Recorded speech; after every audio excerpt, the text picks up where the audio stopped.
station of Fox Sports. We are Fox. We are Wisconsin.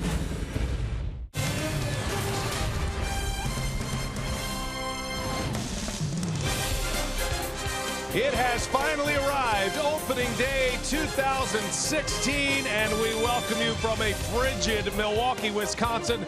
But no sweat. We got tulips, and we got a roof, and we got epic tailgating going on by the thousands outside Miller Park. Great to have everybody back, and we're ready for baseball on Fox Sports Wisconsin. The Giants and the Brewers will kick off Game 1 of this championship season. And hi, everybody. We welcome you from Miller Park. Great to be with you once again. Brian Anderson along with Bill Schroeder. We'll hear from Sophia Minnaert in just a moment. It is our 10th year together, believe it or not. And Rock, each year is so special. This is one of those great days, not just in Milwaukee, but all across baseball. Your 22nd opening day as a broadcaster. It's a pleasure to be with you, my friend. You too, my buddy. And again, it doesn't matter how long you've been doing this job. Opening day is always special, particularly here in Milwaukee. We have the roof, the tailgating going on. I know these players down there in the field so excited about being here on opening day. 7 players on the roster for the Brewers have never made an opening day roster, so it's going to be an exciting day.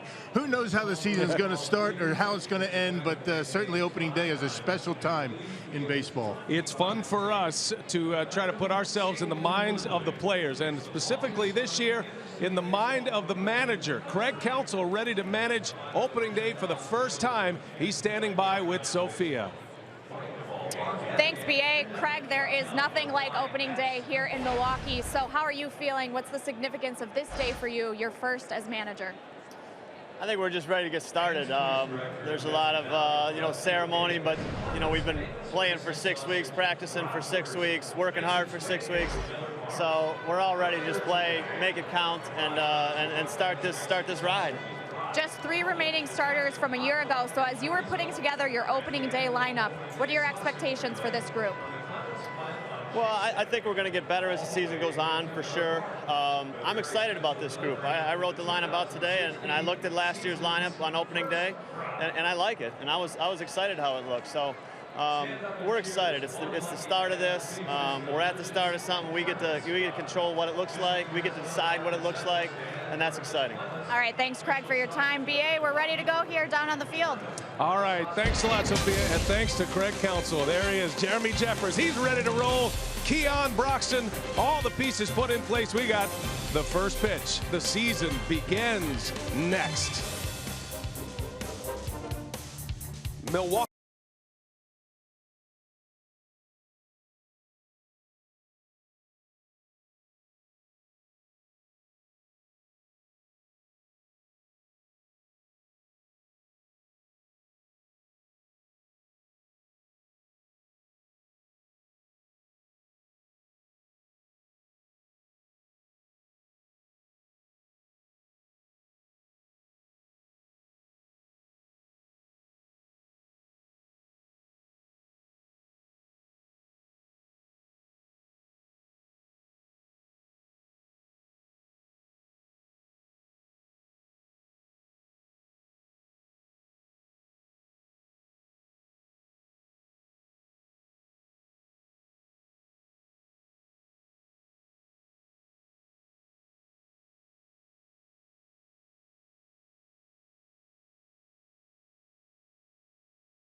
that means something. It does.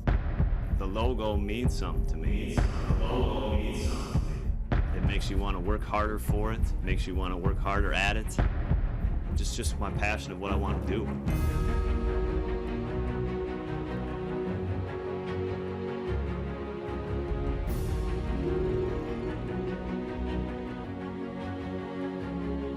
And there's a responsibility, I think, that you feel and that you hope you can help develop. You know, you remember times that were great.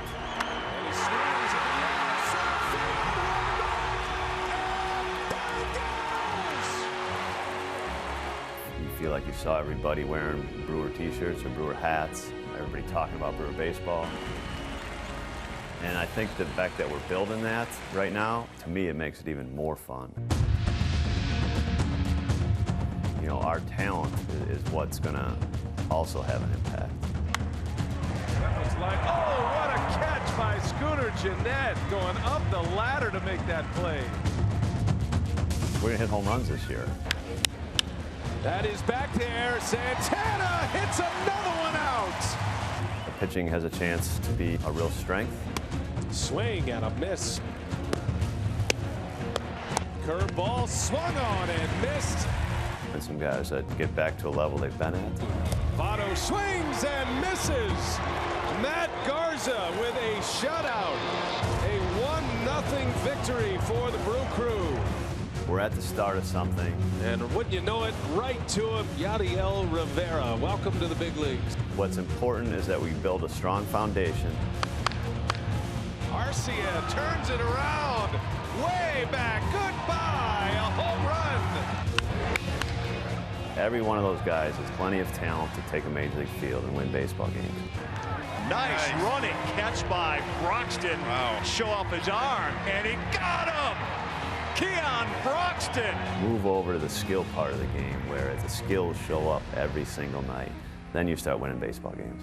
Lucroy launches. This is way back. And the Brewers have won! Every story has a beginning. Every journey starts with one step. It's time for a new era of Brewers baseball.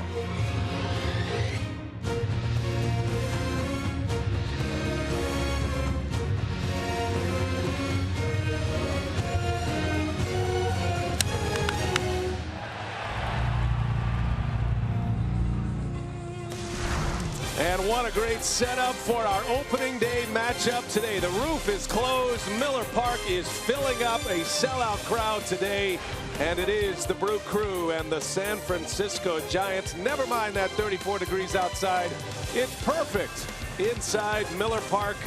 The Brewers are celebrating the 15th anniversary of this beautiful venue. The 48th season as the Brewers open up as a franchise, 19th as a member of the National League. And there is the guy who gets the opening day start this year, homegrown right-hander Willie Peralta. Yeah, he was fired up about being told that he was going to be the opening day starter. Kind of a bounce-back season the Brewers are hoping for Willie. Last year, a little disappointing. He battled some injuries. He made only 20 starts and a 5-10 record.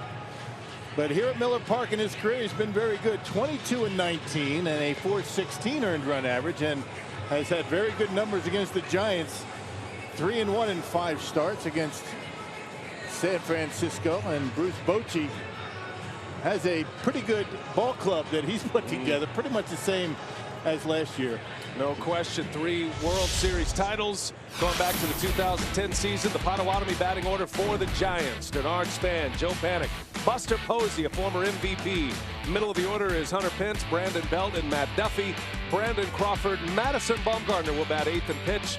Angel Pagan will bat 9th. And it's interesting that both of these managers have their pitcher batting 8th today. And this 2016 season is ready to get underway. Peralta's first offering to Denard Span as a strike, and rock. Away we go, partner. And Craig Counsell said it best. I think everybody's just anxious to get baseball going and games for real. It was a long spring. Guys been ready for a while now. And Willie Peralta's been throwing the baseball well. His last 2 starts were very good down in Arizona. And you can tell he is pumped up That fastball's riding in there at 96, 97 miles an hour right out of the gates for Peralta.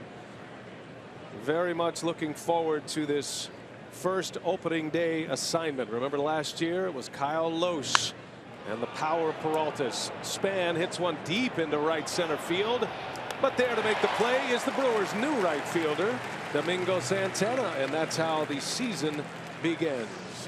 Well, let's check out the Bernard Brewers defense, and you'll see some new faces out there. A few guys that are making their first opening day roster. You got Ryan Braun. He moves from right field to left field, making room for Domingo Santana. The youngster Keon Broxton. You're going to love watching this guy. Aaron Hill, VR, Janette, and Carter from third to first, and Jonathan Lucroy behind home plate. And there is the new first baseman, Chris Carter, the power bat, as Peralta pumps another strike in there to Joe Panik. His Giants team, they are expecting to contend in the National League West this year. They've bolstered their pitching staff. They've added Johnny Cueto and Jeff Samardzija to one of the best in the business, Bochy starter today, in Madison Bumgarner. And they also have a very decorated position player core as well. Guys at young ages who are performing well on the big league stage, including this guy, Joe Panik, who was an all-star last year. And a ground ball out to short. VR will make the play, and 2 quick outs for Willie Peralta. Yeah, Giants don't have too many changes in their starting lineup when you talk about their position players. Bernard Span, first year with the Giants, he's going to be out in center field, but everybody else coming back, and it's a very talented Giants ball club, as you mentioned. Well, some familiar names in that Giants lineup with Buster Posey, a former MVP, Hunter Pence. And here is Posey now, and he swings at the first pitch and fouls it back. Rock, you've been through a number of opening days. Obviously, from your playing days, I'm sure fighting the adrenaline, the nerves has, even for a guy like Posey who's been around, has something to do with how you perform today. Yep, and everybody starts out 0 for 0, so it's always important to get that first hit, you know, get some confidence going early in the season. You know, Posey. You got Hunter Pence. You got a lot of veterans in this lineup for San Francisco, but you know, Willie Peralta just the guy to start on opening day. Diving stop. Aaron Hill to his feet. The throw in time. What a play. All right, the season is underway. We got some highlights already. Crowd is fired up. The Brewers coming to bat for the first time in 2016.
Wisconsin, presented by Potawatomi Hotel and Casino. Spend the night with luxury.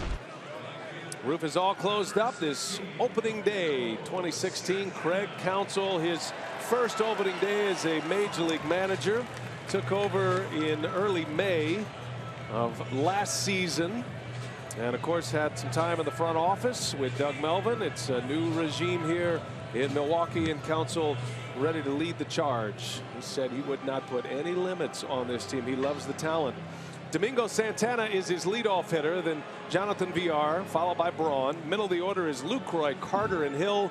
Scooter Janette, Willie Peralta, and Keon Broxton round out the Potawatomi Brewers batting order against one of the best in the business, left-hander Madison Bumgarner. Well, no doubt. I mean, he performs the best on the biggest stages in the World Series. 8th season for Bumgarner, an 85-58 record. Back-to-back years, Bumgarner has posted 18 wins. And this will be his 3rd consecutive opening day assignment. His first pitch down and into Domingo Santana. Heck of a start for the Brew Crew here today. Beautiful play by Aaron Hill, who's manning 3rd base to start the season. And Santana cut it a miss, 1-1. And Bumgarner, you know, 91 and 93 with a fastball. He'll cut it. He throws a lot of strikes. Very rarely, if ever, walks batters. And you figure the Brewers are going to be up there aggressive against Madison Bumgarner today. Santana rifles one into left field, a base hit. Good start for the Brew Crew and their new leadoff hitter. A lot of power, a lot of speed at the top of that lineup in Domingo Santana. That's a nice way to start the season. Not only do you get a base hit, but you start the game opening day, get a base hit off of Bumgarner to get things going for Milwaukee. Santana had a terrific spring. He looked good. Santana aboard, a threat to run. And here is Jonathan Villar coming to the Brewers from the Houston Astros.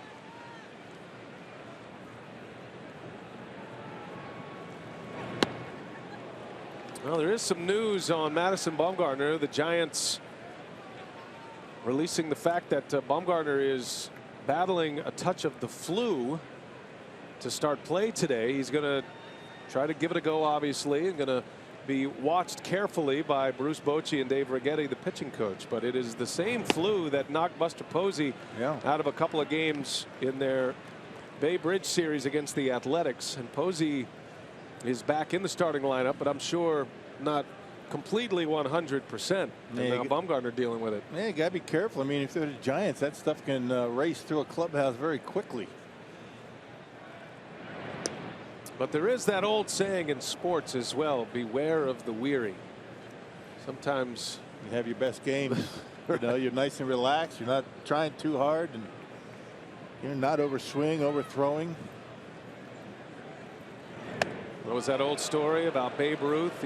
He didn't have the flu every day. He just made sure he felt like he had the flu every day with his evening activities. That's right. There's ways to do that. And he had a pretty good career. So we'll keep an eye on Bumgarner today. 26 years of age. And one of the most decorated 26-year-olds in all of baseball with what he's done in the postseason in his 3 postseason appearances. As Villar sounded like he broke his bat. And a cut fastball from Bumgarner. He's got a good one. And 4-seamer, cutter. He'll throw a curveball and a changeup. Throw a lot of fastballs to right-handers. Brewers only have one right-hand or left-handed hitter in their starting lineup. That's Scooter Janette.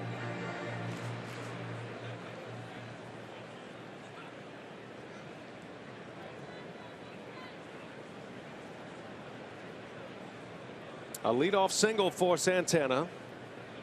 The switch hitter Villar at the plate in the 2 spot for Craig Counsell. A lot of talk about the lineup this year. Lucroy certainly a candidate to hit second.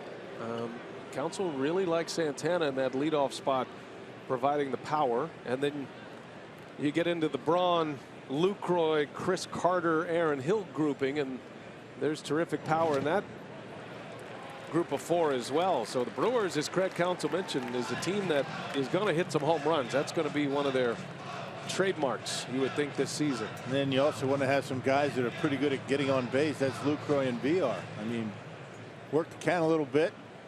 Get on base for the big guys to hit the homers.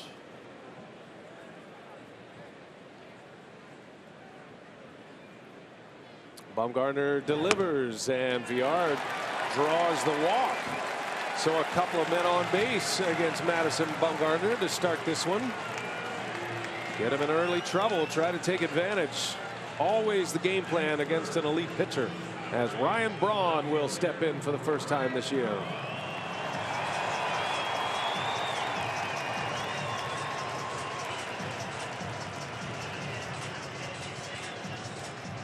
Braun back to form last season, made the All-Star team. Had a good year last year. Back injury and a thumb injury hurt him a little bit last season. He actually had back surgery after the season last season and was a little delayed in spring training to get started.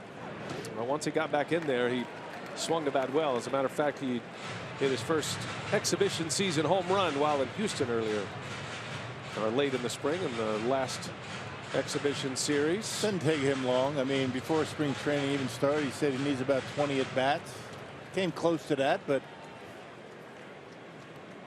Ryan experienced a little bit of discomfort with the back right at the end of spring training, but feels as though it's not an issue. Ryan had 16 spring training at bats, 7 hits, and had 2 home runs. Had homers in back-to-back games in that exhibition series against the Astros.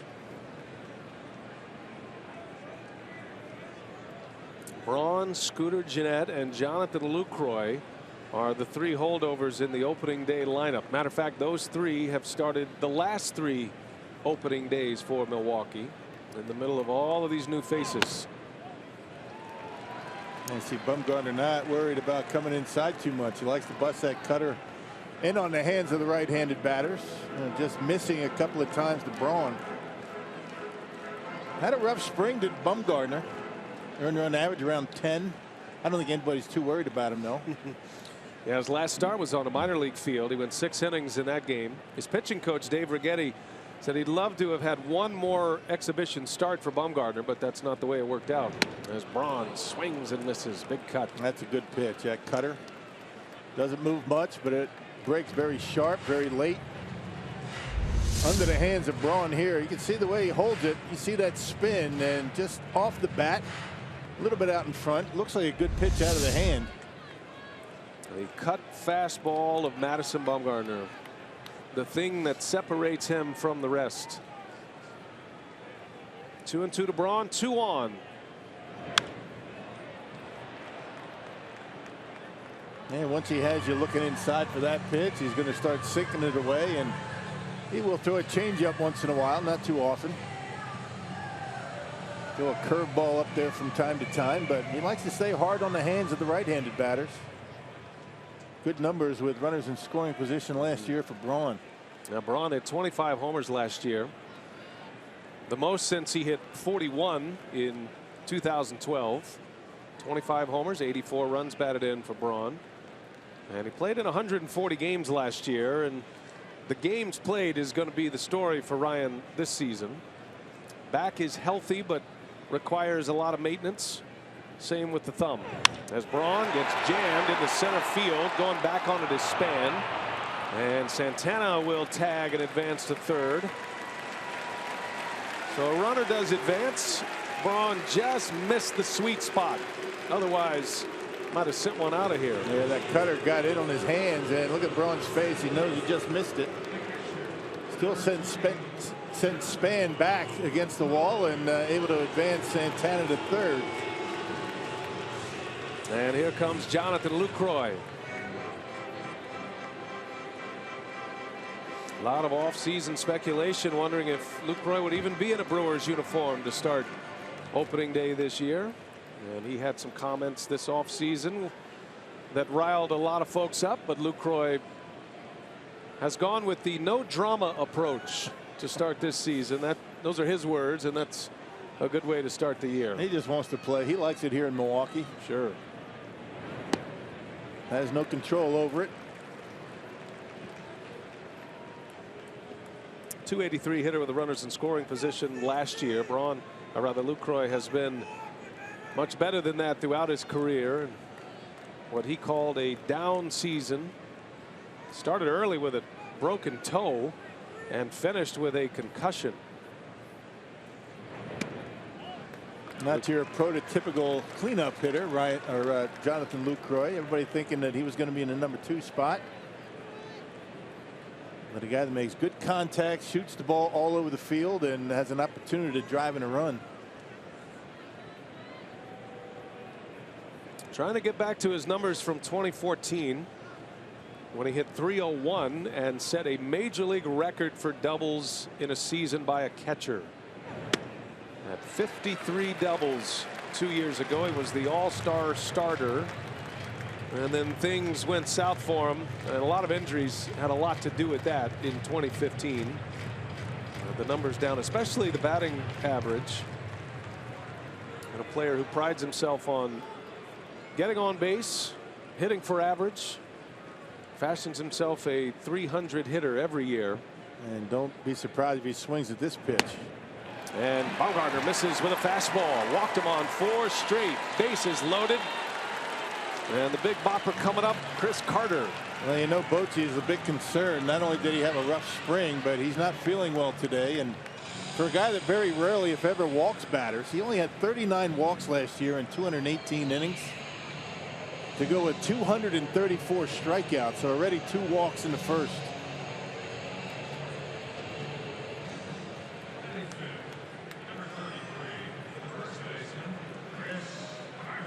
Great spot for Chris Carter to introduce himself to Brewers fans. This is his first ever game at Miller Park. He's been around the league a little bit, time with the Athletics and the Houston Astros most recently. Never played here though. And a ballpark that is tailor-made for his power. Carter has tremendous power to all fields, but where he is at his best is gap to gap. His center field power is impressive. Yeah, just crazy power. He doesn't have to get all one or get extension to hit him out of the ballpark, especially here at Miller Park. In case you're wondering, Chris Carter has 2 career grand slams, 2012 and 2014. So every other year he's been good for a grand slam, kind of like the Giants in their World Series titles. He's got a hitter's count, 2-0. It's good 3 patience. balls, no strikes. Oh, that's good patience. A lot of guys swinging that pitch on 2-0. Another guy that will swing 3-0 right here. Brewers had a 3-up, 3-down top of the first against the Giants at the plate. Great play by Hill, and now threatening to score against Bumgarner. Green light. Nope. Takes it all the way. Strike 1.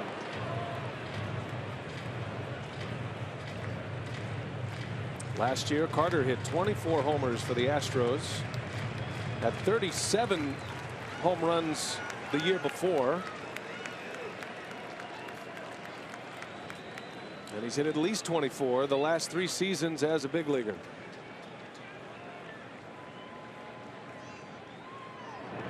Inside, ball 4. RBI the easy way, and the Brewers score first.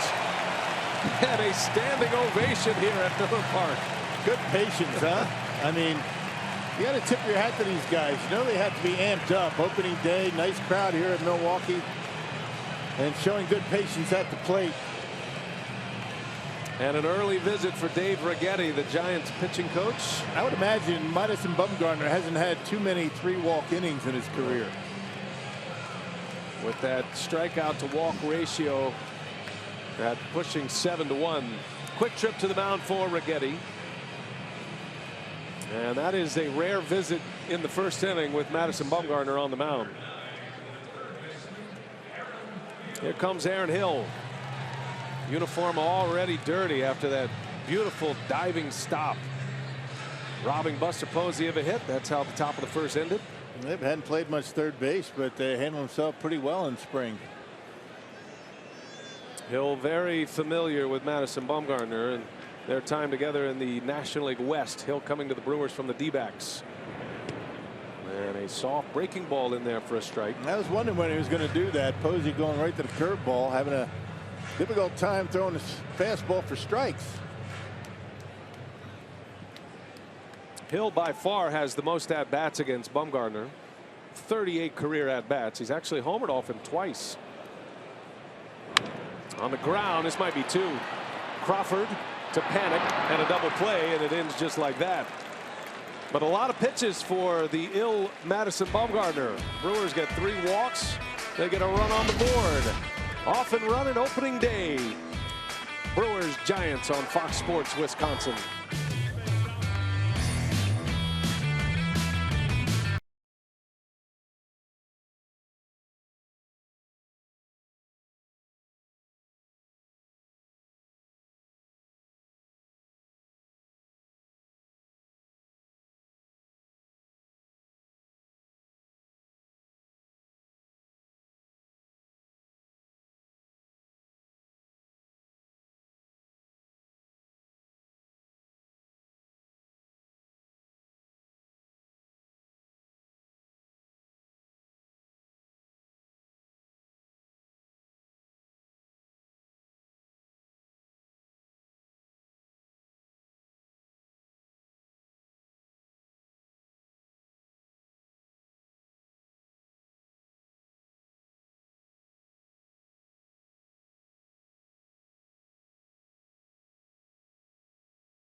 A great start, a 1-0 lead as we head to the second inning. And coming into the season, who would be the starting center fielder was one of the major questions to start spring training. And Keon Broxton made the opening day roster for the first time and is making his first start here today. So here's 3 things you want to know about the center fielder. His hometown in Lakeland, Florida, drafted in the 3rd round of the 2009 draft by Arizona and acquired by the Brewers in December in the Jason Rogers trade. BA. All right, Sophia, great to see you again. Always great work on the Milwaukee Bucks coverage, and glad to have Sophia back for our Milwaukee Brewers coverage this year. Keon Broxton is excited to be part of this mix, his 3rd organization now, as Willie Peralta faces Hunter Pence. Good to see everybody, isn't it? Ushers, walking into the ballpark. Our Booth family here at Miller Park. Augie and Davey, Craig. And our great TV crew we have, all of our terrific camera operators, all the folks in video and audio, outstanding technicians, all of them, and all led in the truck by Brent Reeland and Mark Vittorio. Pence goes up the middle, and it's booted by Janette, and Pence will reach. So we'll see how they score that one. Certainly a play that Janette would tell you he should have made, but remember, Pence runs well. Well, I think if he gets it right away, he's going to be able to get the out. I mean, you can see where Pence is. If he catches that baseball and gets it off to first base, he's going to get an out. And it looks like they're going to give him an error. E4 on Scooter Janette. Getting the chance to start today, the left-handed hitter against the left-handed pitching Bumgarner. So a man on, and here is Brandon Belt. Shows bunt. Yeah, you got the exaggerated shift. Craig Counsell likes to put his 3rd baseman on the first base side of second base on the shift, and leaving VR, the shortstop, in his normal spot. That and the fact that Aaron Hill very accustomed to playing second base, so he's not so much out of position.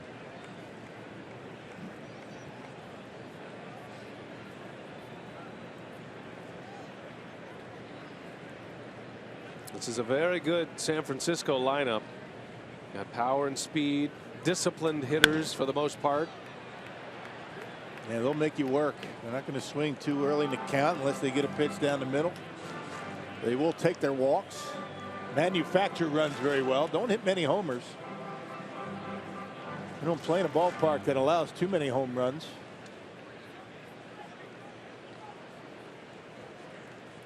Part of a very good National League West this year. The Diamondbacks are going to be a contender, you would think. The Dodgers have won 3 straight divisions in the West as Belt turns one around. That is way back.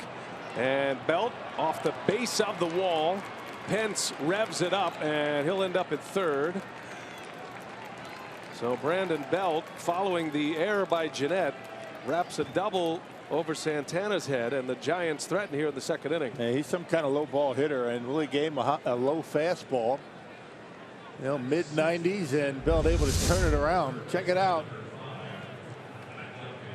That was actually a slider that stayed in the middle part of the plate, and Brandon Belt down and in, able to center on it and hit it hard over the head of Santana out there in right field. Ball had so much topspin on it. Ends up at the base of the wall. In right. Belt hit that one hard. So here's Matt Duffy now. 2nd and 3rd, nobody out. First ball swinging, a shot into the gap. And this is going to bring in 2 runs. The throw comes into second. Got a play here. The tag and out at second base. Ryan Braun cuts down the base runner.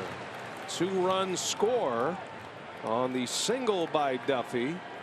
And the putout goes 7-4. Yeah, just a beautiful throw. Quick to the baseball. Got rid of it quickly and, you know, very accurately. And they get the out. Fastball down and in. And Matt Duffy finds the gap. A couple of RBIs, but they're able to eliminate Duffy on a good throw by Braun. Janette with the tag. Braun moving to left field. And a position he's very comfortable with, left field. It's his first game in left field since July 20th of 2013 when he made the change, and Crawford slices one foul. Pretty easy transition for him, right to left.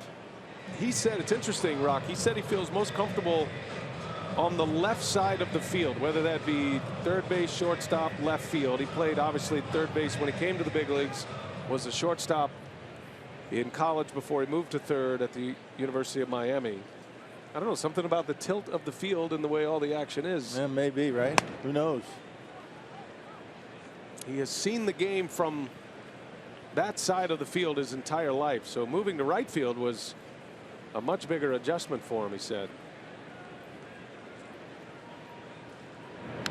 And you move him to left field, allowing Santana to play right, who's got the stronger arm, not necessarily more accurate than Braun, but you know, the bigger arm out there in right. Your best throwing outfielder is going to be your right fielder typically. Inning started with an error, and then a double, and then a 2 RBI single by Duffy. Giants quickly take the lead here, 2-1. And those are the things. I mean, you make one error against this ball club, and they're going to put 2 runs on the board on you. Great Counsell really stressing fundamentals and discipline out there in the field, and Brewers aren't going to be able to make too many errors this year if they want to win some games. Janette will get another shot. Much easier chance this time. He takes care of Crawford for out number 2. Brewers very diligent before batting practice each and every day in spring training, going over the fundamentals, bunt plays, pickoffs, cutoffs, and relays, and just stressing fundamentals as you would expect from Craig Counsell. See a couple of members of his coaching staff new to the organization. The bench coach Pat Murphy leaning on the rail there, and the new pitching coach Derek Johnson standing by the lineup. 2 outs. Here's Madison Bumgarner, the pitcher, batting 8th, and a very good hitting pitcher, Bumgarner. He's got 11 career home runs, 5 of them last year. Back-to-back Silver Slugger awards for Bumgarner. That's the award given to the best hitter at a particular position. Peralta's got him quickly 0-2.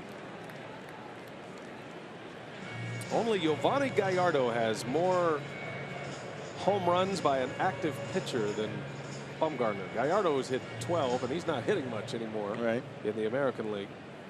Baltimore Orioles for Yo. after a year with the Texas Rangers last year. 5-time opening day starter for the Brewers. Los last year. Peralta gets his first shot this season.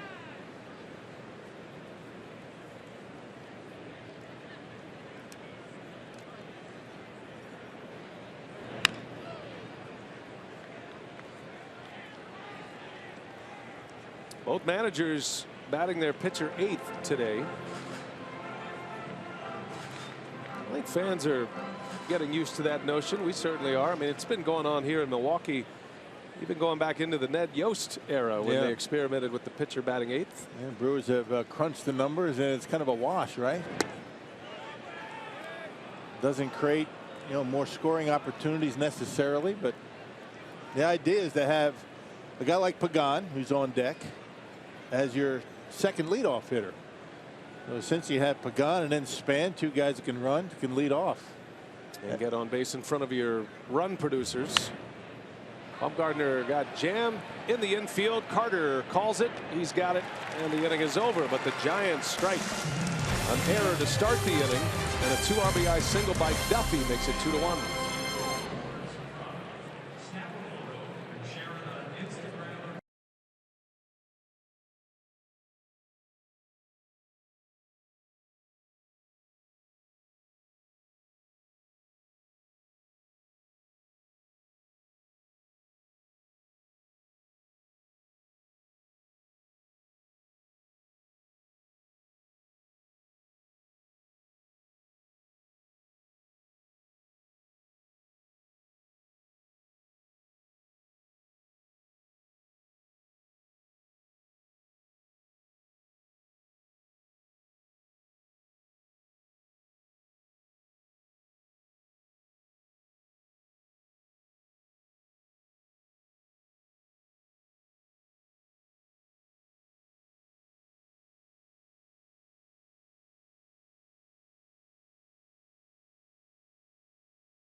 Is brought to you by Hupy and Abraham. 1-800-800-5678. Hupy and Abraham. Tell them you mean business. We're just mocking that snow. Roof is closed up. 65 degrees inside Miller Park and sideways snow outside. Wasn't it 70 degrees yesterday? I think it was. It was. Sun was out. It'll be 70 again, Rock, at some point. Scooter Janette will lead off for the Brewers. Madison Bumgarner after a shaky first inning with 3 walks. Janette gets the chance to start against a left-handed starter, and the splits are not in his favor over his early career, his brief career in the major leagues. But you got to keep him in the lineup because he had such a good spring and was even hitting lefties down in spring training. Talking to Scooter Janette about the left-right situation, he said, look, I've been facing some of the toughest left-handed relievers in games that I've started. Most of those at-bats have come when he's been in the lineup against a right-handed starter. Then as you get into the specialist left-handed relievers, those guys are going to dominate left-handers. Right.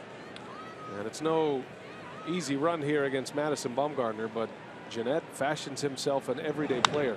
And he turns one around. Scooter Janette, goodbye! How about it? Right, there you go. Stay hot. Yep. I tell you, he's been swinging the bat. Started in spring training and never stopped. Had a 2-home run game down in Arizona. He gets the start against Bumgarner, takes him yard. That was a rocket out of here. Wow.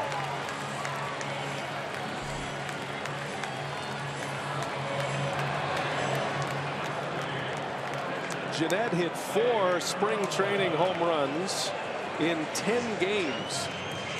And his first at bat of the season, he launches one into the Lowe's level in right field. Oh, man. Did he have the Easter Bunny suit on this morning? That's right. He was the one in the Easter Bunny suit. I think he hit a home run that game as well. 2 of them. Had 2 of them. So what a start for Janette. He has been imploring whoever will listen that he's good to go against left-handed pitching. Look at this swing right here. Powerball home run number 1 for Janette. Boy, talk about extension, and Bumgarner didn't fool him on that pitch.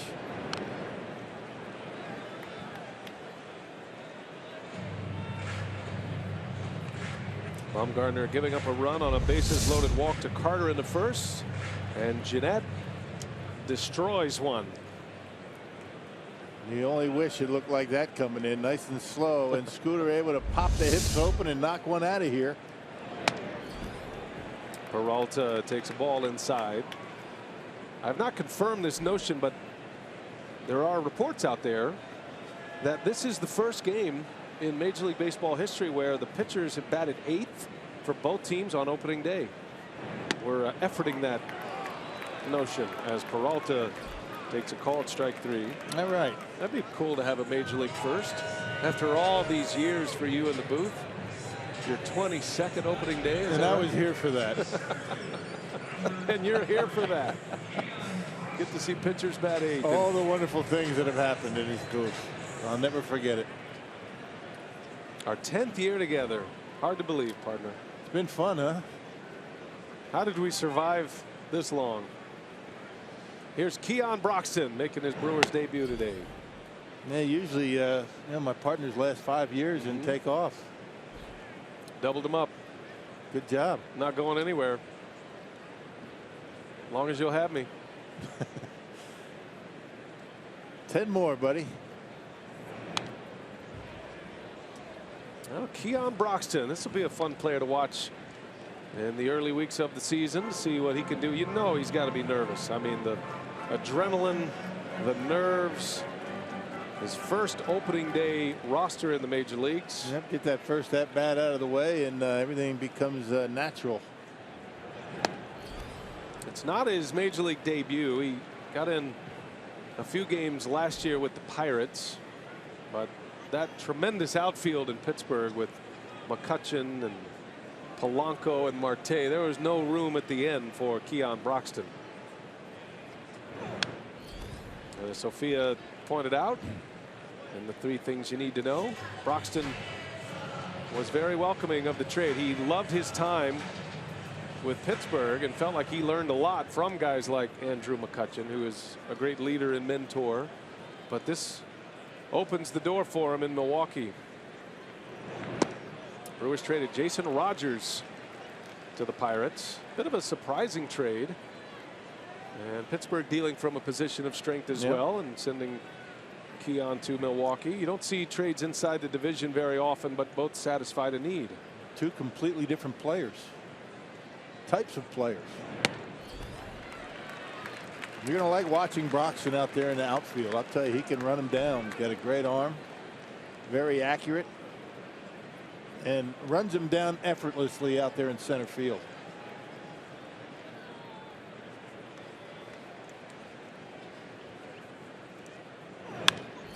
In the air to right. Coming in is Hunter Pence. And the second out as Broxton is retired. Giants defensively, Rock, one of the best in the major leagues around their infield. They've added to their outfield scenario with Denard Span, who's coming to San Francisco from the Washington Nationals. The Menard's Giants defense, about as good as you get around the infield. Yeah, second best as far as errors go in the National League last year, and up the middle, outstanding. Brandon Crawford and Joe Panic. There are 2 good ones out there at the Keystone. Santana back up there, his second trip to the plate, hitting leadoff for Craig Counsell. Santana with a single and a run scored in the first inning. This guy has star power written all over him. If he can put it all together, he has the body type, the speed, the power. He's got it all, man. Looks like a young Matt Kemp. Yeah, and was working on his plate discipline in spring training and did a pretty good job with it. Showed a good eye at the plate, trying to get the count in his favor. Well, you never know spring training numbers if they carry over to the regular season, but Santana swung the bat extremely well this spring. Hit .350, had 14 hits in 15 games in the spring, and a couple of homers during the exhibition schedule. And as we saw last year, pole to pole power. No ballpark can hold a well struck Domingo Santana ball. And he walked 7 times. I mean, that was the one thing that he wanted to improve upon, his plate discipline, on base percentage, swinging at strikes.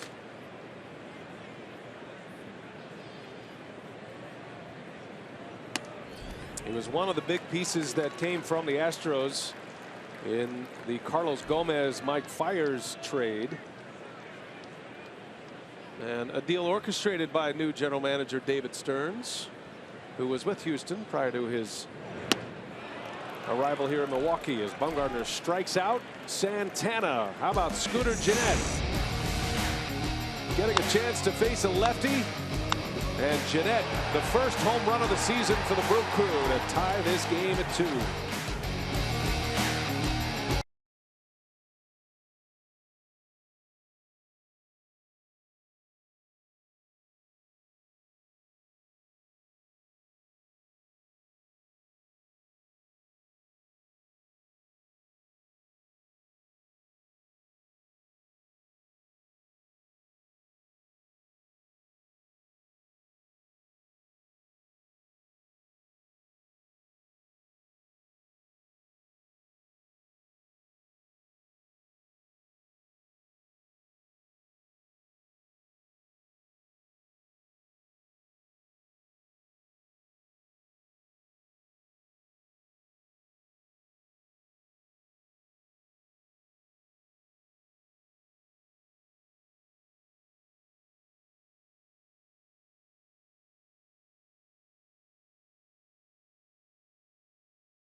Wisconsin, presented by Potawatomi Hotel and Casino.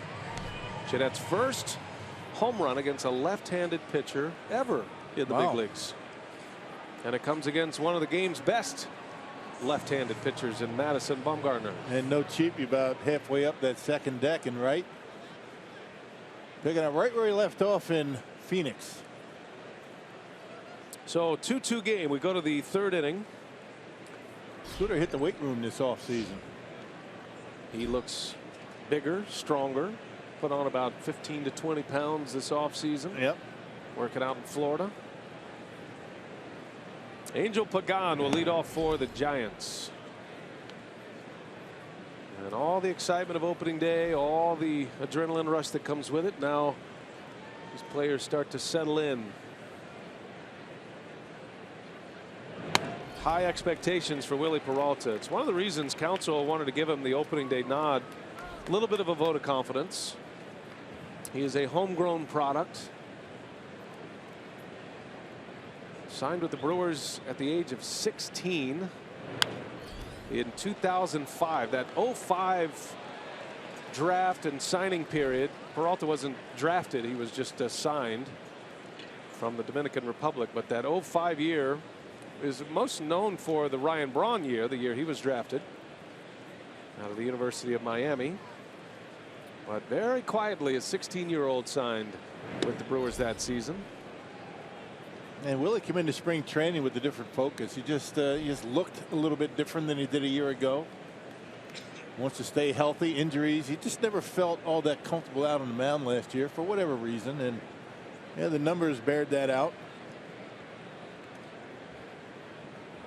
Peralta, talk about Janette coming into camp with a little weight on, good weight, muscle weight. Peralta just the opposite. He dropped some pounds.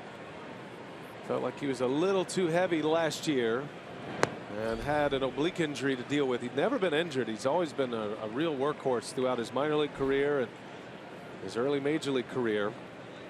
And limited to only 20 starts last year.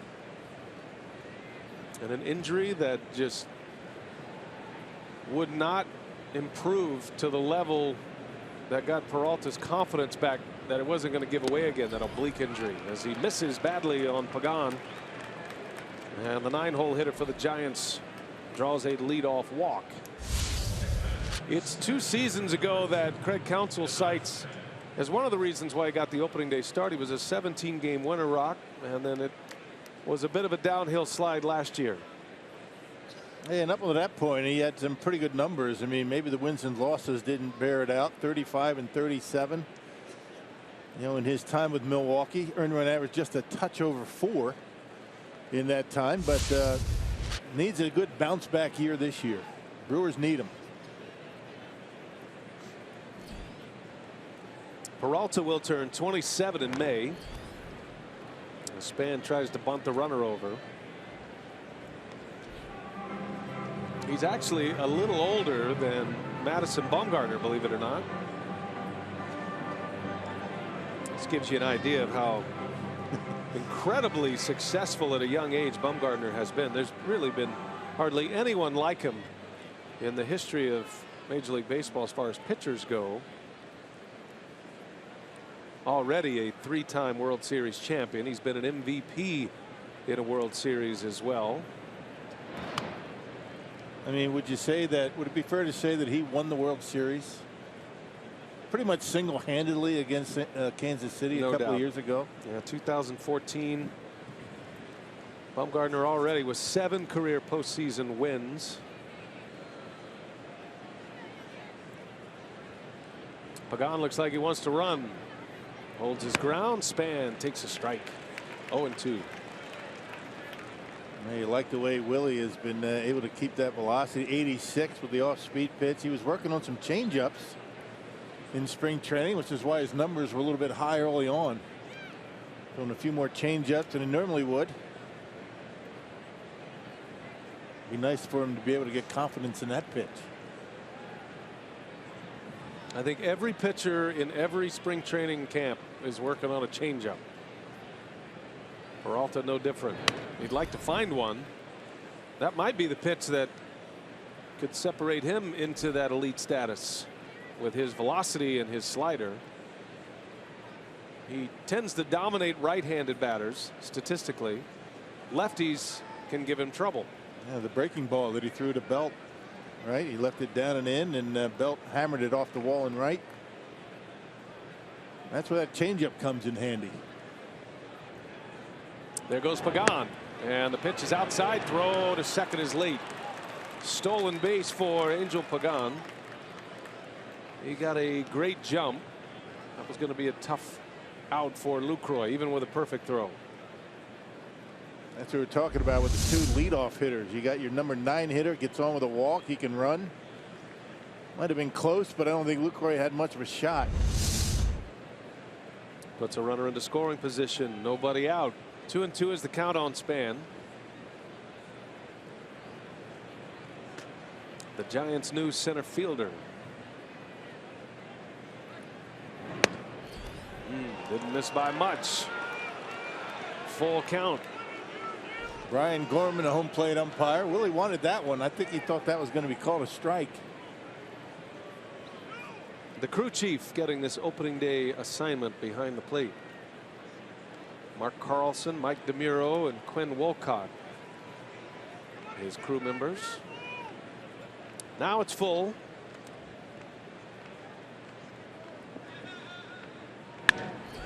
Base hit.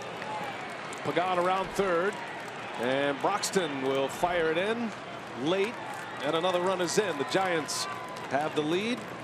A leadoff walk, a stolen base, and Denard Span's first RBI as a Giant. Inning starts with an error in the second inning. Giants able to put up 2 runs. Inning starts with a walk in this inning, and the Giants cash in quickly. Stolen base hit. There's that 2-seam fastball from Peralta out over the plate.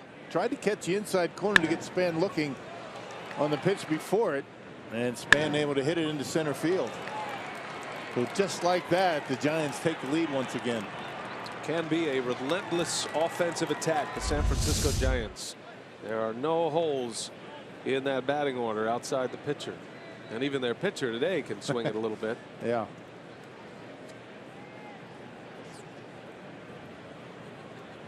Giants got 2 last inning. Matt Duffy drove in a pair with a single. He was thrown out trying to stretch it into a double. Braun cut him down. And Joe Panik takes a strike. All-star last year. Has emerged as one of the top second basemen in the major leagues. Hits right-handers, hits left-handers, has a pretty good understanding at the plate. Doesn't try and do too much. Span will run when he's healthy. Former Twin, former National outfielder.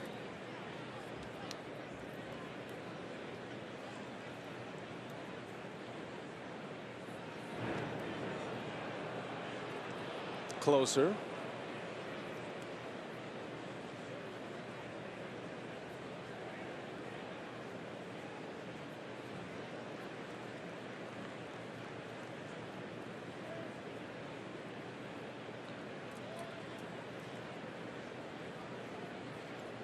There he goes. Hit and run is on. A fly ball to left. And Span will retreat. First out of the inning for Peralta as Panik is retired. Well, San Francisco Giants anxiously awaiting an even year 2016 because it started in 2010. Baumgartner was part of that group. World Series title, and then it was Romo who finished the game in 2012. And then against the Kansas City Royals, the Panda. The final out, and Hunter Pence leading the charge. 3 World Series titles since that 2010 season. Pablo Sandoval now with the Red Sox, and not even a starter with the Red Sox. And the odd years in that stretch, the Giants never even made the playoffs. Missed the playoffs completely. Including last season. I think the 2012 World Series run was maybe most impressive. I thought Bruce Bochy during that run managed about as good as you can do it with his bullpen. And their comeback in the division series round against the Reds, they were down 0-2. That was the year they played the first 2 games in San Francisco. Lost both of those games and then came back and won 3 in a row against the Reds to advance, and then they would go on to win the World Series. And Posey was a big part of that comeback. Hit a grand slam against Matt Latos of the Reds in 2012. That was a huge blow and ended up propelling the Giants in Game 5 to the League Championship Series.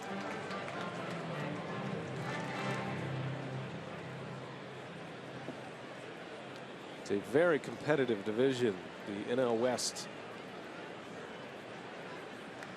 Here's the 0-2. Posey lays the bat out there. Janette's got a long way to go. That's going to fall. A base hit. Oh, how does he do it? Buster Posey. Pretty good piece of hitting, right? I mean, it's a pretty good slider. Not a good hitter's pitch, but able to lay the bat out there, dump it into right field. They're really just trying to waste one hit right here. Down and away, and look at Posey, one-handed, able to get the barrel of the bat on it and dumps it in front of Santana and right. Yep, in no man's land. A former batting champion, Buster Posey, and great hitters seem to get lucky a lot more than others. Put the ball in play, give yourself a chance, right? That makes up for that great play by Aaron Hill in the first. Yeah, they all even out. Right. Just like you always say. That's what they say. So here is Hunter Pence now. Reached on an error his last time up. Giants are threatening. They have a run in. 2 on, 1 out. And a 3-2 lead.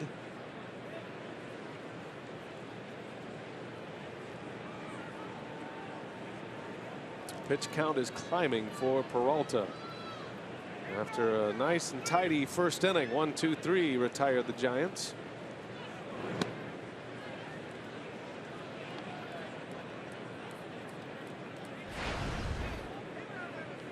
Pence hoping for a healthy season this season.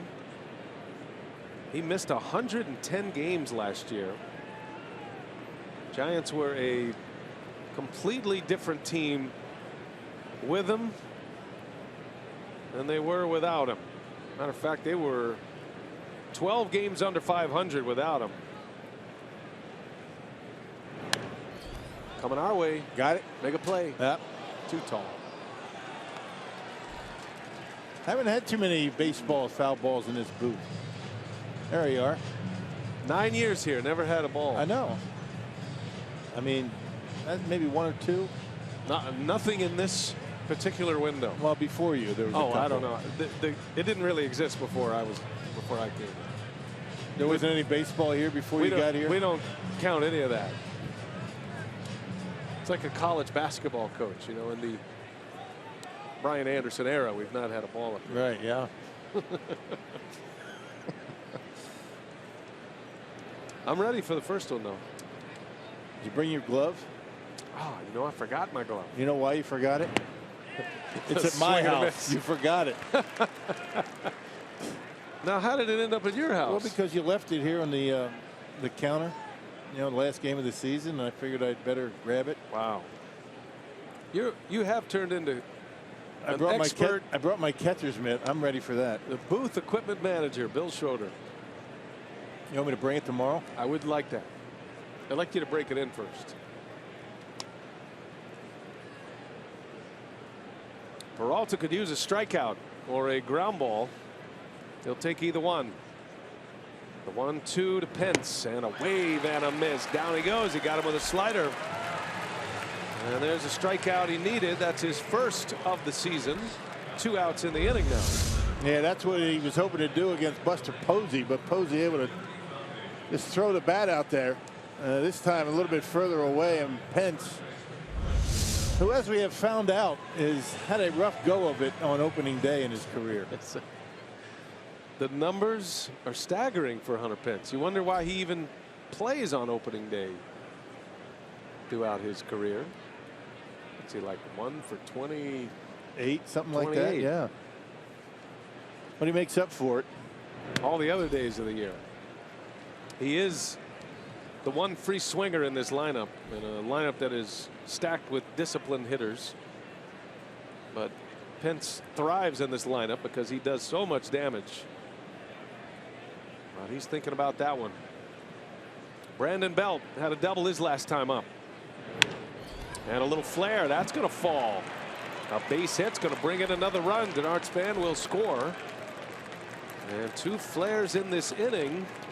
The Giants have a 4-2 lead. They just put the ball in play, right? Don't have to hit it hard. Able to find holes a couple of times, and inning started out with a walk. That base on balls, the number 9 hitter, and the Giants have 2 on the board. Got in on his hands. He wasn't about to throw that breaking pitch again, the pitch that he doubled on his first time up. Tried to come in on him, and Belt able to muscle it out into left field.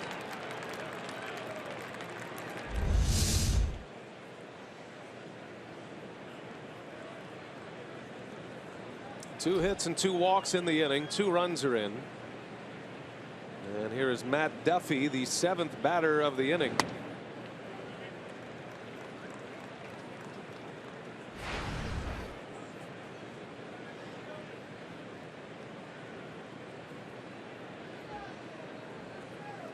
key moment in this game came early. The Brewers in the bottom of the first had the bases loaded with a run in, just one out, and a double play ended the inning. Bumgarner walking guys at 3 walks. But able to make a pitch and get out of it. Janette homered off Bumgarner last inning. A lot of offense early. 7 hits. Giants are up 4-2 with 2 men on. And Peralta, an extended inning here, trying to muscle his way through it.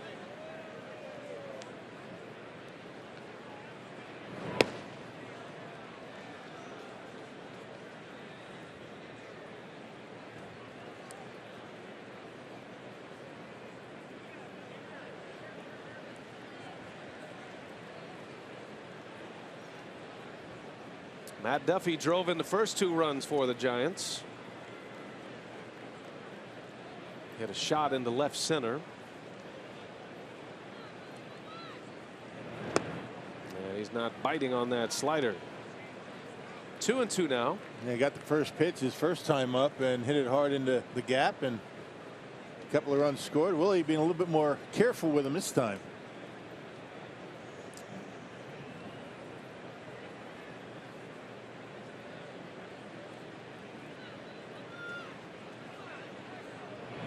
Got him. There's a good one. Couple of strikeouts for Peralta, but gives up 2 walks and 2 hits. 2 runs are in. We'll chat with the boss, Mark Atanasio, after this.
The 3rd inning, and one of the great traditions in sports, opening day Major League Baseball. We've got a chance to visit with the owner of the Milwaukee Brewers, Mark Atanasio. And opening day is always special. I see you got your Joe pin on in memory of your father. This, I'm sure the emotions are running wild. Good, bad memories, great memories. What's going through your mind today, Mark, as you sit for another opening day? Well, one thing, Brian, you're becoming the master of the overstatement. But as much as I like to talk on opening day, what I used to just cherish was, my dad singing the national anthem every year. And last year we ran a video of him. He just passed away a couple months before. It was very emotional for me. And this year, emotional in a different way, to have my sons Dan and Mike, who are sitting down here with me, along with Debbie and Dan's new wife Elizabeth, to sing this year in honor of my dad. It was very special for me in a more of a heartwarming kind of way. Man, Mark, talk about the feelings that you sit here on opening day. The crowd is a capacity crowd. The fans here in Milwaukee, I think they bought into the whole thing where the team's looking to rebuild a little bit. Well, and starting with a couple guys at the top of the order here, you see Jonathan Villar, and they're bringing a lot of energy. VR sends one deep to left field. That's got a chance, and it is gone. Welcome to Milwaukee, senor. A home run for VR. Makes it 4-3. All right. Always good to homer in your home debut with your new team, but especially in front of the boss. He's wearing a headset. Well, and the rebuild is looking good so far, right, Mark? Especially when Brian sets up the pitch, and I say, yeah, we're bringing some energy here. All right, good moment there for Jonathan Villar. Not known as a big home run hitter, but he'll take his first of the season. The Brewers have gone deep twice off Madison Bumgarner, and now Ryan Braun stepping in. And we're visiting with Mark Atanasio, and Mark, as we look at guys like Braun and Lucroy and some of the names, there aren't many that have been here through the years, but what kind of conversations are you having with guys like Braun and Lucroy, guys that have been around for a little while and have seen this organization grow as it has? You know, Ryan and Jonathan both have very positive energy about this. Ryan mentioned during spring training this was the best energy in our clubhouse since 2011. And Jonathan, very first day, one of our young AA catchers came up to Jonathan and asked for advice. I think it's very engaging for, you know, the veterans who, wasn't that long ago, they were looking for advice. They're now, you know, dispensing the advice. I think it feels good. As Braun goes into center field, a base hit. So the hits are coming. Mark, were you able to address the ball club before the game today? Is that something you do typically? No, I really leave that to Rock right before, you know, spring training. As you know, I do that, and I don't. Once the season starts, it's Craig's clubhouse, and I don't. Usually, end of the season, last series, I'll speak to the team. We look around Miller Park, outstanding. It looks beautiful ballpark here today. Talk about some of the changes that we can notice, you know, as fans come to the ballpark here at Miller Park. Yeah, one of the, by the way, today we have Larry Barrow, the Giants CEO here, and he was commenting on how special the park is. And this park shows great at big events like this.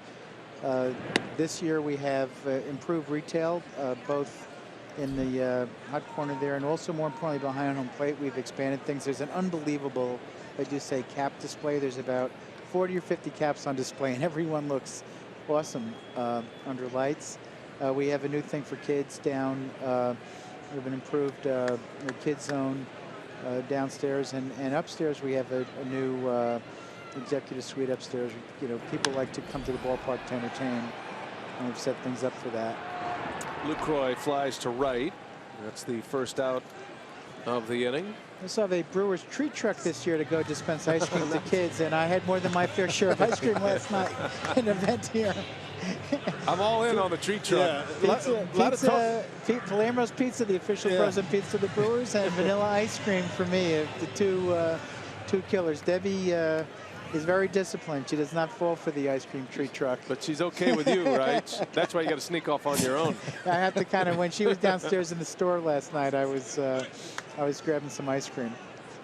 Mark Atanasio joining us here, the Brewers owner, as we move through the bottom of the third. The Brewers scoring some runs off Madison Bumgarner. 3 on the board. And our score 4-3 as Chris Carter is at the plate. And back to the baseball story, though, Mark, one of the, well, really the only free agent you guys pursued heavily was Chris Carter, and the payroll is significantly down from last year, but your thoughts on that are more just the personnel that the Brewers have as opposed to maybe a plan to try to push the payroll to a certain number or some parameters that you've set. Yeah, David Stearns did a good job in the media briefing today describing how where we are as a team dictated the payroll rather than coming up with some number.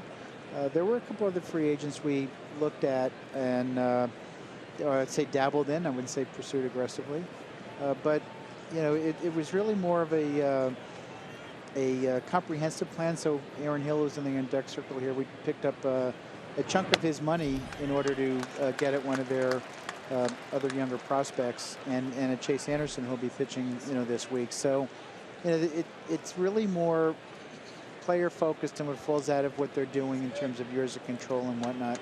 You know, Chris Carter we could control for 3 more years, or this year plus 2 years. So that's kind of what goes on there. And then the number is what it is. You will see the payroll number going up over the years as we bring a bunch of these young players together and then keep them together, and even looking out to like 2020. Yeah, Mark, Craig Counsell has said he's not putting any limits on this ball club. What are your expectations of this team this year? Well, the expectations this year are so far being borne out in the first innings of this game. I really expect us to play good, exciting baseball. You know, whether that translates into a win or not, you know, we're playing a team here that has 3 World Championships. We have World Series MVP Madison Bumgarner, and we've got a real game, and that's what I expect to see out of the team this year. We're exactly what we're seeing today. Talk to us a little bit about David Stearns. He and Matt Arnold, they are also in celebration mode, I would imagine. This is their first opening day as general manager and assistant general manager, and quite a milestone for those 2 individuals as well to now run an organization. And can you just talk to us about the process with David Stearns, and then as it's moved all the way through the offseason, through spring training to now, what have you seen from the 31-year-old general manager? Well, David himself said earlier today that it's all going to probably sink in after this. It's a bit of a blur opening day. I remember my first opening day as an owner was a blur. They told a second is going to cut down Carter. And if you describe Chris Carter's running style, a blur would not be how you describe it. Good one. Good one, boss. But we're going to have, listen, we're going to have a few of those things this year. Craig was telling me before that, and I'm not sure Craig would want him to try to take that base, but Craig was saying that this year, also as an organization, we can try being more aggressive, try doing things and see what works, doesn't work. Push players to test their limits, and probably saw Chris's base running limit there. But David, you know, what's great about David is back to when we interviewed him, he was really poised. And, you know, his demeanor and his poise and his approach, he's actually the same guy today, you know, that he was back 6 months ago when we interviewed him. He is very comfortable, surprisingly comfortable in this role. And frankly, you know, what do they say in the big leagues? Act like you've been there. Right. You know, from the day he stepped into his position, he acted like he'd been there. And he's developed a lot of confidence up and down the organization. And you know, I've talked a lot about energy, but he's brought a lot of energy and enthusiasm, not only to our baseball ops, but even within business ops. I mentioned we have record number of sponsorships this year. And as Aaron Hill takes a called strike 3, that takes us on cue to the end of the inning. Mark, great job. Thanks a lot. We always love seeing you, especially on opening day. You and your family, a true family ownership, and as popular as ever. And we look forward to great things this year. Thanks, Brian. Thanks, Rock. Thank you. Have some fun this year.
At Miller Park on opening day here in Milwaukee, 4-3 Giants. And if you weren't able to get to the ballpark on opening day today, you can still make it out for the opening series as the Brewers continue to showdown with the Giants tomorrow night and Wednesday afternoon. Great seats are still available at brewers.com/tickets.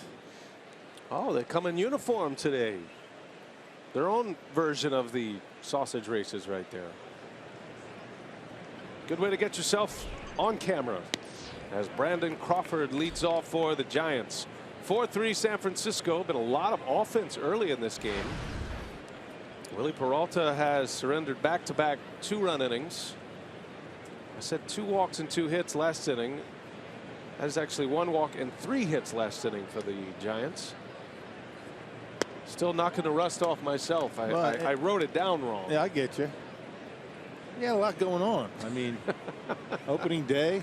I mean, everybody gets a mulligan on opening day. Oh, good, good. We need him. Good visit with Mark Atanasio. It's Crawford into the shift. And right there is Aaron Hill, who's over on that side from third base.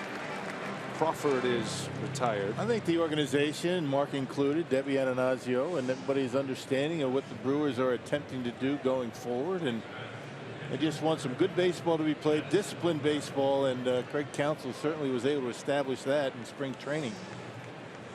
It's going to be a fun season.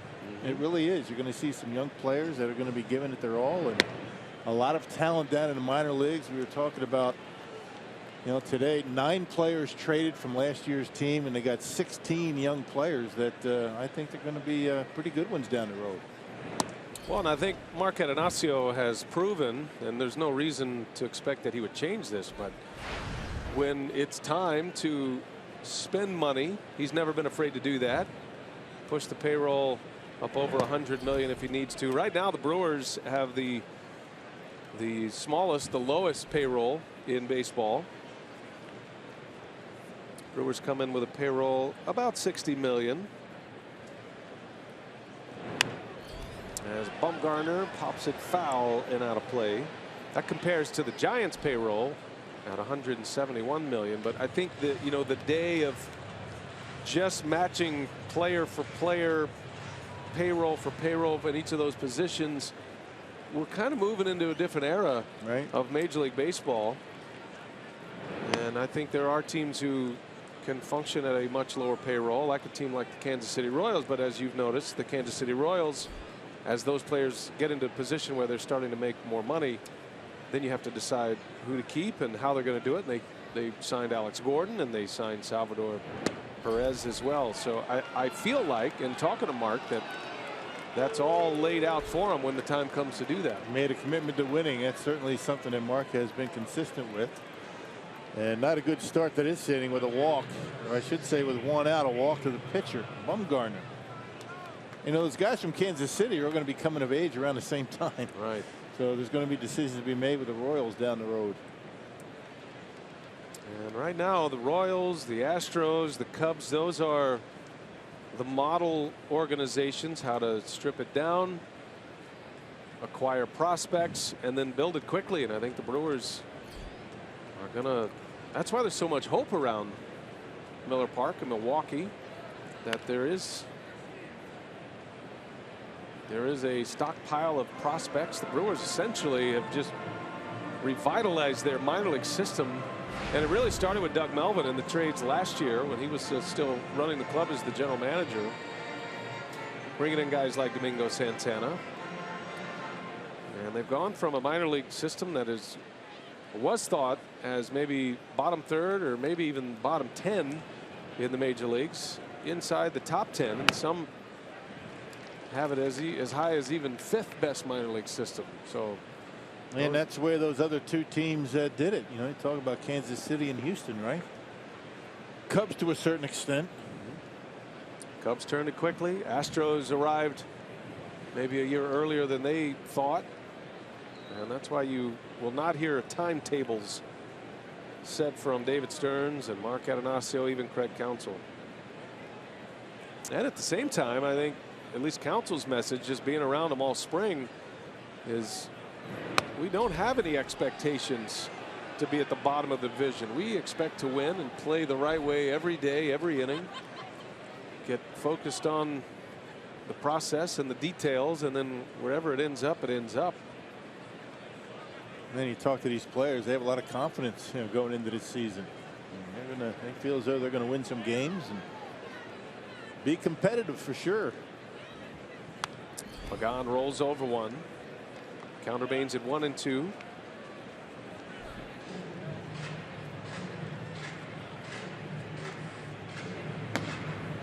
Brewers have activity in their bullpen. One of the newest Brewers, Carlos Torres, who was just signed a couple of days ago after spending his spring training with the Atlanta Braves, the former Met. Brewers have been beat up in their bullpen toward the end of the exhibition season. Yeah, 2 big losses, Corey Knebel and Will Smith. Talked to Will Smith today. He's very encouraged. I mean, he's feeling pretty good. It's going to be a process, the rehab, but he says that knee's feeling pretty good. He was out there walking without any issues today.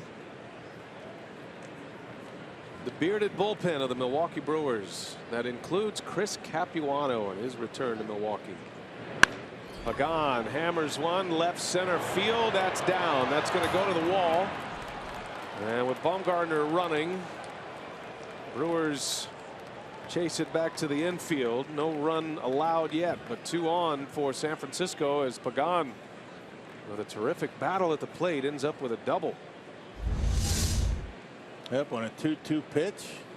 That pitch a little bit too much of the plate. Lucroy setting up on the outside corner. And Pagan able to hammer it out there into the gap in left center. So with 1 out, the pitcher walks. Pagan with a double. And now the top of the Giants order coming up. You just can't make these kind of mistakes walking a pitcher. Errors, walks, and the Giants are going to jump on you. Pitch count soaring right now. 72 pitches already. We're only in the 4th. And a big inning, big moment for Peralta. Top of the order coming up. Denard Span batting for the 3rd time today already, after an RBI single last inning.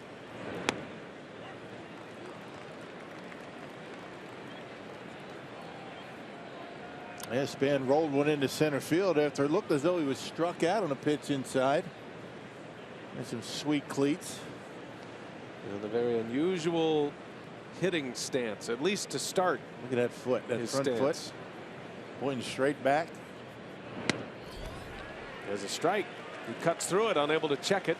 0-2 the count. No, he does that. That's his way of reminding himself or helping himself to stay close with that front shoulder.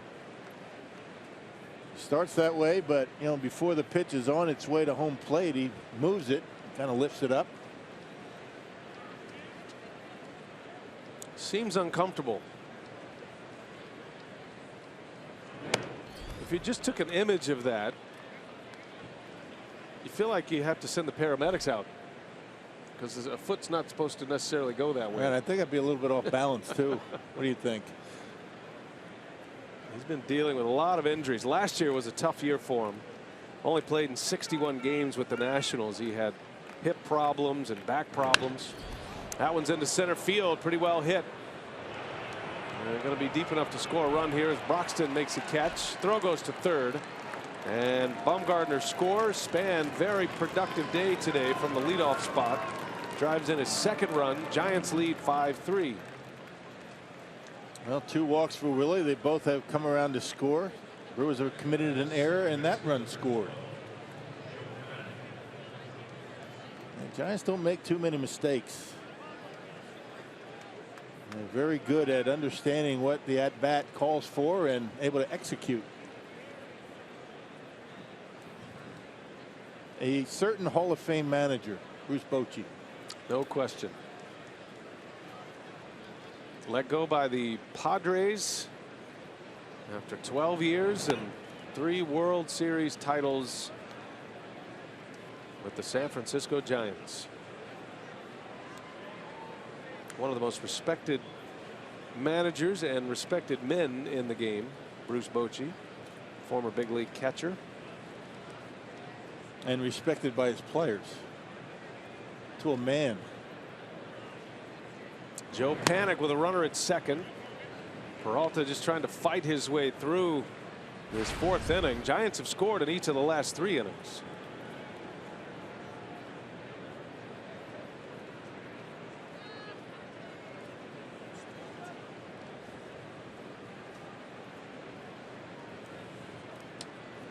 Probably going to be Willie's last inning. He's due up second in the bottom of this inning. First inning was clean, 3 up and 3 down, and a terrific play by Aaron Hill. But he has labored through the last 3 innings.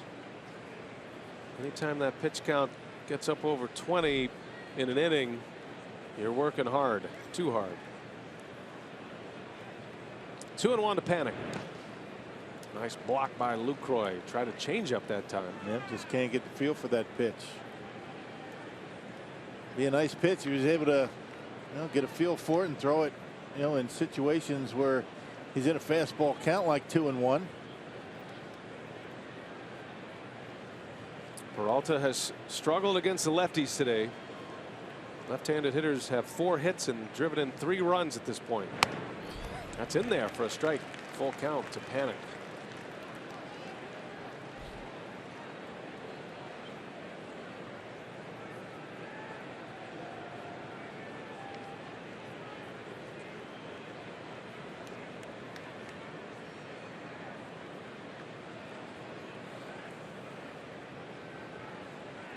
Got the dangerous Posey on deck. Panic pulls it foul.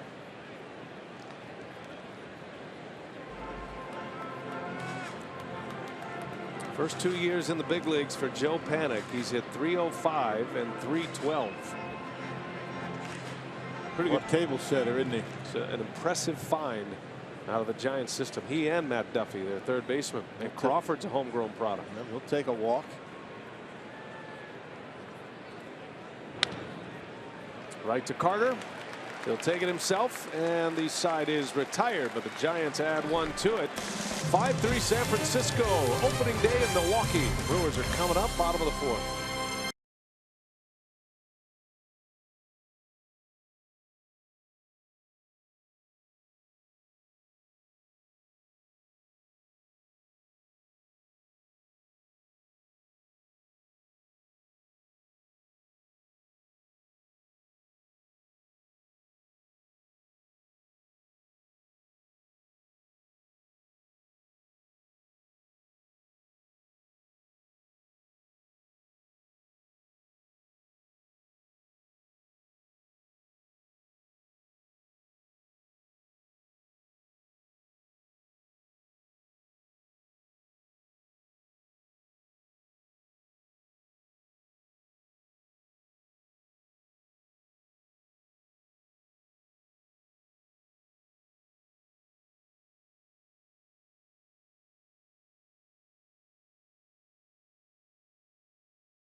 Today, opening day across Major League Baseball. 5-3 Giants. And a reminder, this week only, T-Mobile customers can get a free season-long subscription to MLB.TV Premium.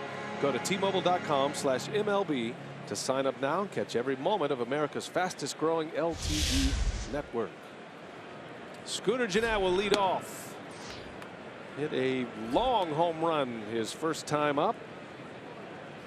His first career home run against a left-handed pitcher in the big leagues. And Janette leading off this 4th, to be followed by the pitcher spot.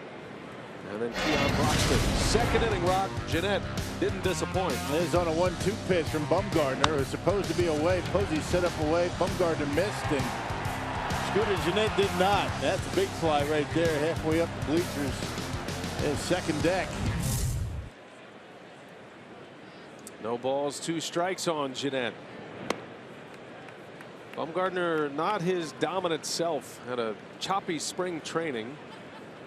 And if you weren't with us At the start of the game, the Giants reported that Bumgarner is experiencing some flu-like symptoms today.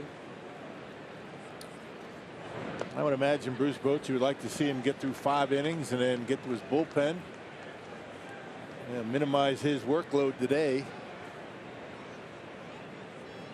Bumgarner's next start will be against the Dodgers, and he'll have Clayton Kershaw as an opponent as Janette takes off the plate. Wow, good battle. So Janette was down 0-2 and now 3-2. Tough one to take. That was close.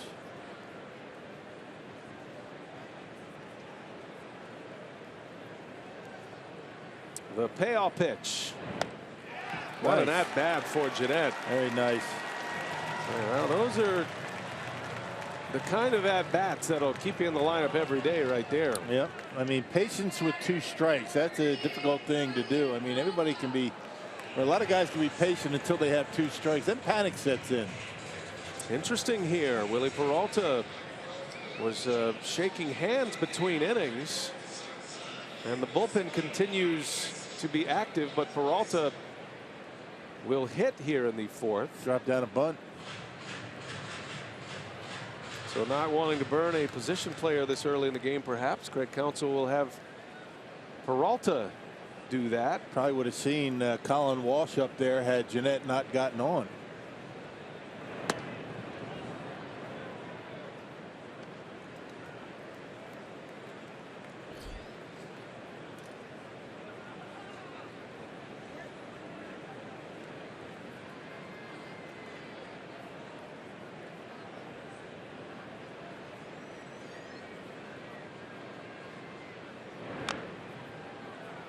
Ball and a strike on Peralta.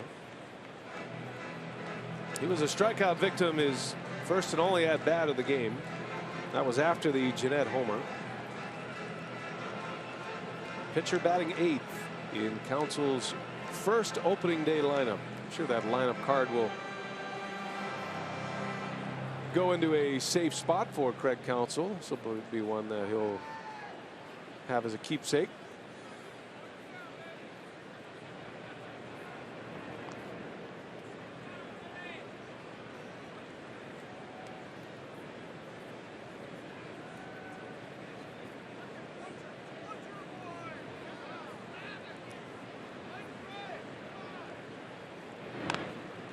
He bunts another one foul, so now 1-2.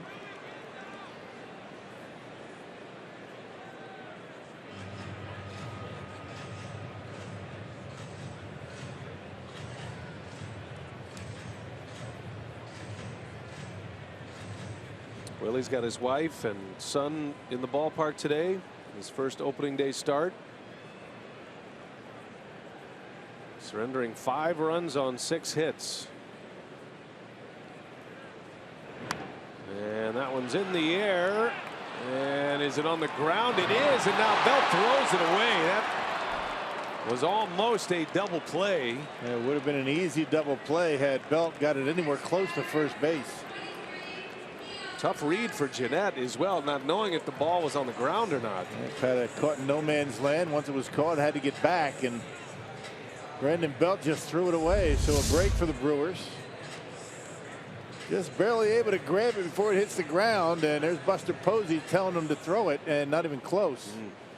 See Posey get down. Watch Posey throw it to first. I'm going to get out of the way. He's pointing and ducking. The man who feels the game as well as anyone. So the first out, here's Keon Broxton now, batting 9th. Probably in the day of Peralta. Carlos Torres continues to throw in the Brewers bullpen. And Brewers have 5 guys on their bench. Just didn't want to burn one this early in the game to drop down a bunt. Willie not able to execute. Broxton center field hit pretty well. Denard Span at the track, and Janette's going to tag, and Janette into second base. Yeah, you can run on Span's arm. He doesn't have much of a throwing arm out there, but that's a little bit too close. Yeah, you get used to being in Arizona. You see a ball hit like that, you figure it's a home run. Right, that's right. Even here at Miller Park, I mean, a lot of these baseballs have stayed in the ballpark. Yeah, and even though the roof is closed and the temperature inside Miller Park is in the upper 60s, I would imagine, it's still the atmosphere where the ball's not traveling like it will when it gets all heated up here in the summer. And that one went to die in center field. Here's Santana. Santana in the left, a base hit. And they're going to try to score him. Here comes Janette. The throw is up the line, the slide, and he is out. So Janette cut down at the plate. Craig Counsell wants to take a look at this one. Pagan moving from center field to left field this year. Ed Cedar taking a risk. Well, with 2 outs, you know, you don't expect to get another base hit, but it looks out to me. Yeah. I don't think it's even close. I think Craig Counsell may be looking at a couple things. Was Posey blocking off the plate, which he did not. And Counsell happy with the outcome. Outfield assist for Pagan ends the inning.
Miller Park, the Brewers trailing the Giants 5-3 as we head to the 5th. And in our Crew the Community today, the Brewers are asking students from across greater Milwaukee to create a commercial with a positive message designed to help strike out bullying.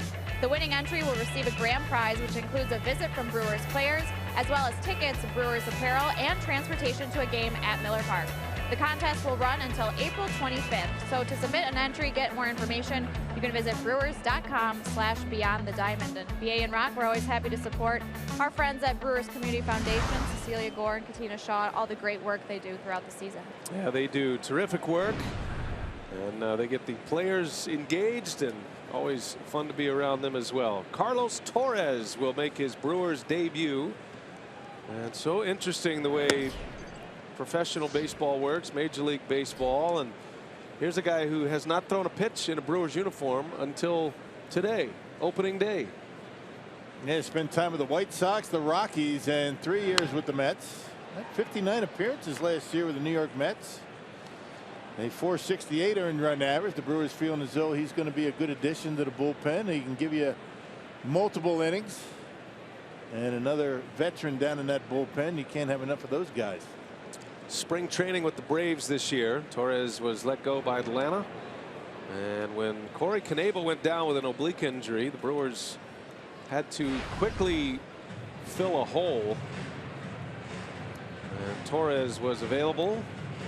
David Stern said they were on Torres this offseason. It was a guy they did a lot of homework on, and there was some talk that they would sign him. He ended up signing with the Braves, so they knew enough about him to make it an easy transaction, and Torres wanted to pitch in Milwaukee, so here he is facing Buster Posey in a line drive out.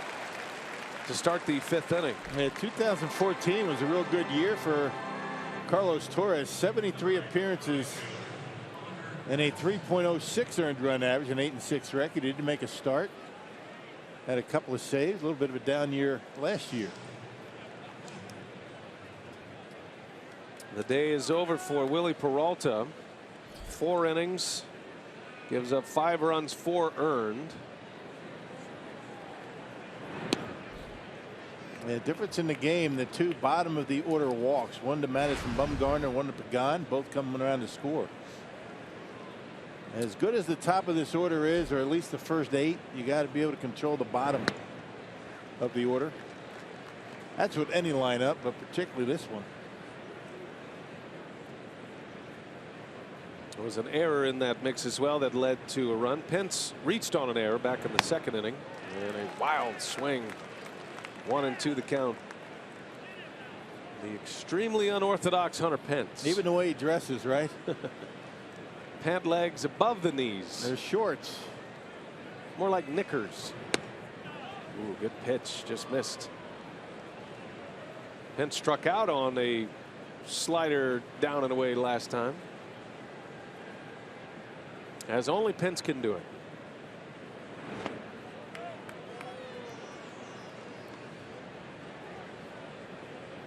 In constant motion. You see that the brace he's wearing on his left wrist. Got hit this spring on that wrist. Rolls over one to VR. 2 outs for Torres.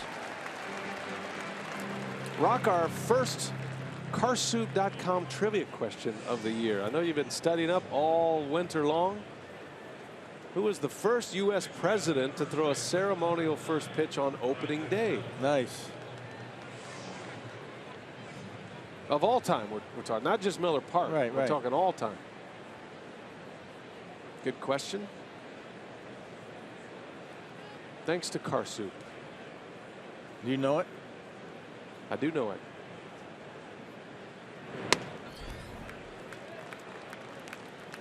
We'll give him a half inning to chew on it a little bit. Do people really chew on it, or do they just go straight to Google? Mull it over. You know, just maybe think about it for a couple of seconds and then Google it like I'm going to do. Already in there. Nah, I want to be surprised. No balls, 2 strikes to Brandon Belt. He's done some damage today. Had a double in the 2nd. Hit one over the head of Santana. And then he singled in a run, a little flare into left field in the 3rd inning. Left-handed batters went 4 for 10 with 3 RBIs against Willie Peralta today. That is the separator for Peralta, if he has success against lefties or not.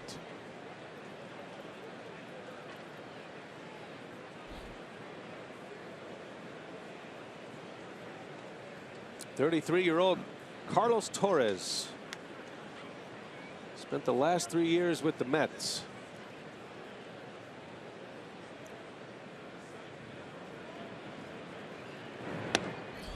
And not operating in a headliner's role in the bullpen, but a valuable role nonetheless. A guy that can come in games like this, come in early, give you a few innings. A strike thrower. And Brewers have a couple of guys that can give you multiple innings. Capuano, the only left-hander, not so sure that they want to do that with Cappy. Maybe save him for late in the game. And Brewers have a lead. You got Thornburg can give you a couple innings. Blazek, Ariel Pena. Always important this time of year. Month of April, pitchers aren't necessarily stretched out.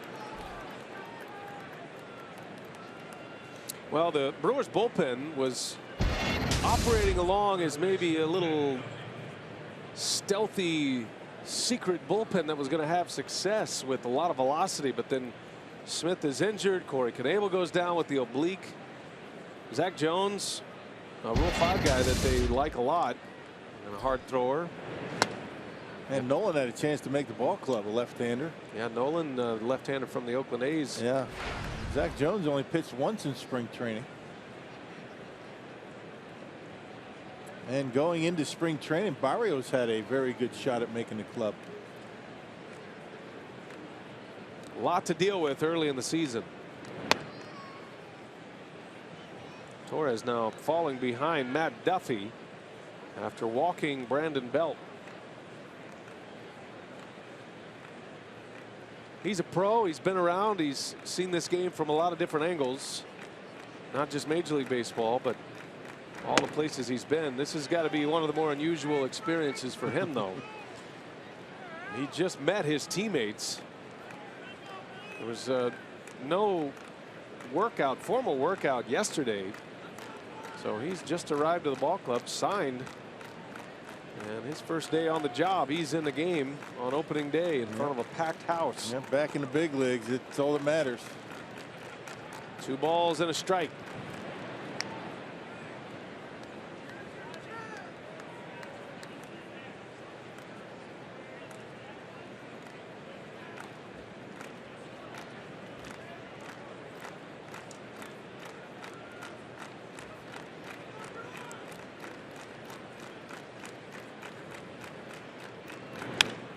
Duffy, high fly ball to left. That is way back. And Braun will watch it go. 2-run home run for Matt Duffy. And the Giants are up 7-3. Yep, and there's that walk again. Walk extending the inning, and Duffy able to deposit that one into the stands out in left field. Every inning the Giants have scored, it's been either a walk or an error that's helped. There's that cut fastball that didn't do much, stayed right down the middle of the plate, and Duffy hammers it out of here. Ball carrying pretty well out there in left field. So the Giants keep the attack going here at Miller Park. They've scored in each of the last 4 innings, and now Brandon Crawford beats the shift.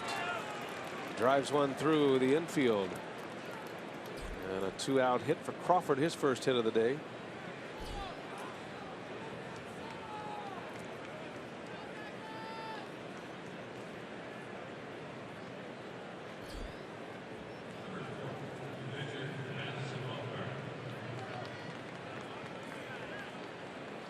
Here's Madison Bumgarner now.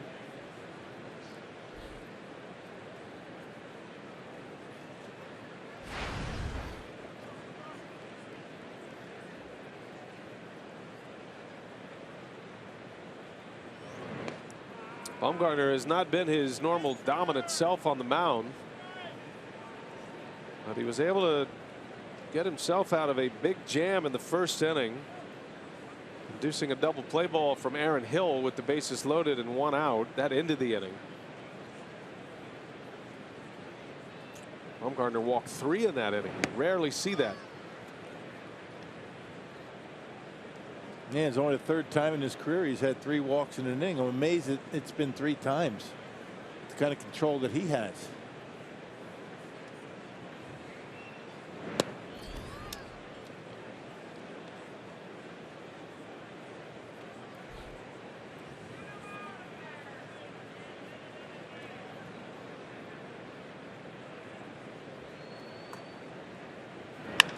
Hit hard, but right at Hill.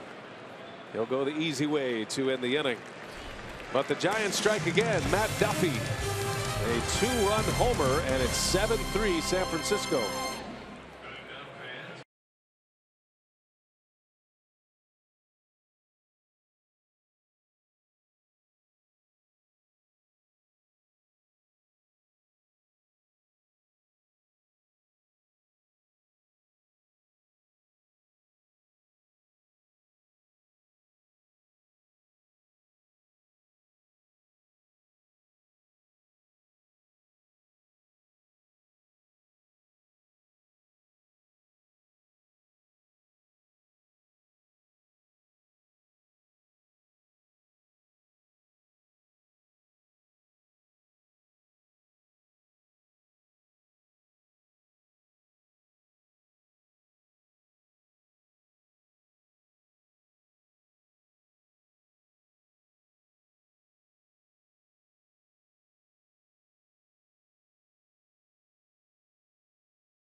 Watch the games on TV. You can now stream games live on your mobile device.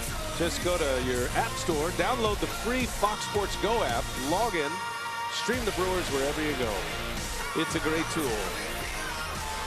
Great way to follow the crew all year long, wherever you are. Madison Bumgarner back on the mound, and his Giants are giving him a ton of support offensively here today. Giants lead 7-3, bottom of the 5th inning. Jonathan Villar, who has homered off of Bumgarner, will lead off.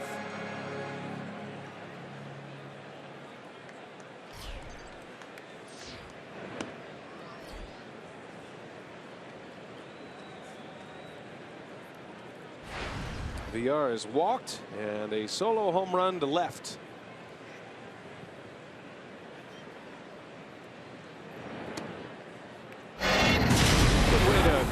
Welcome yourself to a new organization. Coming from the Houston Astros, Villar went down and got one. Yes, he did, out over the plate and knocked it out of here to left. Switch hitter, Villar, who's started out really hot in spring training, cooled off a little bit. But he can pick it over there at shortstop. The Brewers are blessed with some very good middle infielders.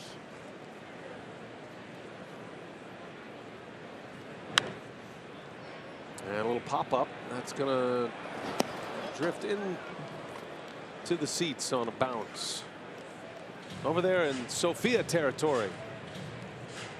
She's probably got a face full of warning track on that one. Sophia and Woody over there. There they are. I wonder whose potato chips those are, Sophia. No, Woody told me in spring training he was going to have to wear a helmet this year. Yes, that has been amended. That's been amended, apparently. When you got that information, that was the latest information, and that was correct. And then I asked Sophia right away, "You going to have to wear a helmet?" She said no. There's Keith Wood.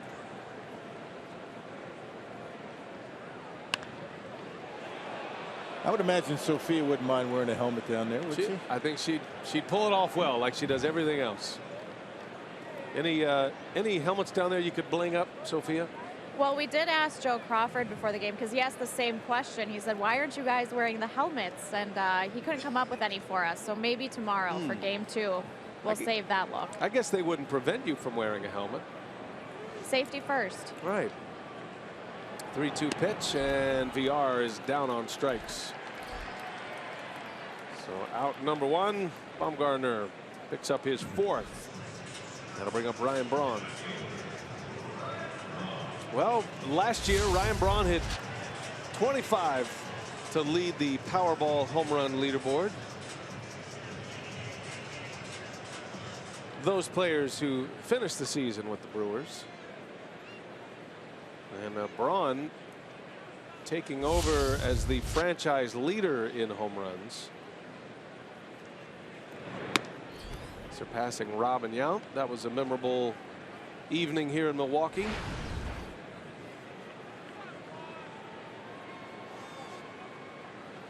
And no telling how many Ryan Braun's going to end up with should he be able to stay healthy. He's got a few years left on his current contract. Well, this was the moment, and it came against a former Brewer, Chris Narveson. 3rd week of August, opposite field home run, and surpassing Robin Yount on the all-time home run leaderboard. And even Ryan Braun mentioned, first of all, Robin Yount playing over at County Stadium, and the kind of weather that he had to deal with at County Stadium. Yeah, the cold weather and the winds that always came off the lake, particularly in day games, and tougher to hit 30, 40 home runs back in those days. But a great honor, and if Ryan Braun stays healthy, he'll certainly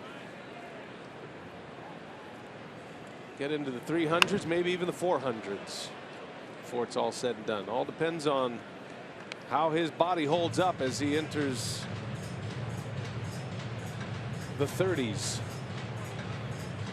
Yeah, the thumb thing didn't give him too much of a problem last year. There was a stretch where he had to get that shot again, but pretty much Was able to get through the season without any real problems with the thumb, but there was the back at the end of the season, and that's the thing that I think the Brewers are most concerned about. And Braun strikes out, so Bumgarner dialing in a little bit here. Back-to-back Ks, 5 punch-outs as he works with 2 outs in the 5th. And you have to think, with 94 pitches at this point, this is going to be the last inning for Bumgarner. Yeah. Well, you would think, especially since he's battling some flu symptoms. First 2 innings were a big problem for him. He's been able to manage his pitch count a little bit better as the game's going on. Well, the Brewers had him on the ropes in the first.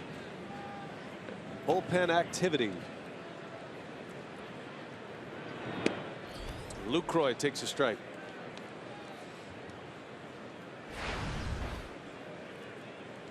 There were 3 games yesterday to get the season started, and a whole slew of games today scheduled. There are already a number of postponements today. The Yankees and the Astros postponed, and Boston at Cleveland will have to wait for another day.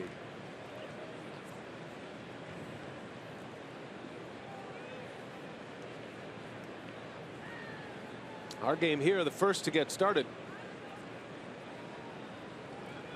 Well, when the weather is a little bit iffy in the Midwest and back on the East Coast, that's why you have an off day after your home opener. Brewers have that in St. Louis when the team goes to St. Louis after this homestand. Yeah, the Brewers will play the Cardinals Monday. That'll be the St. Louis home opener. Off Tuesday. Just in case of bad weather. With the Wisconsin Sports Awards on Tuesday night. Slots in perfectly, so let's hope for some sunshine and some good weather Monday. Then they'll resume the series in St. Louis Wednesday and then Thursday afternoon. First road trip will be St. Louis and Pittsburgh for the Brew Crew. And Minnesota. And Minnesota. An early matchup with the Twins. Speaking of bad weather.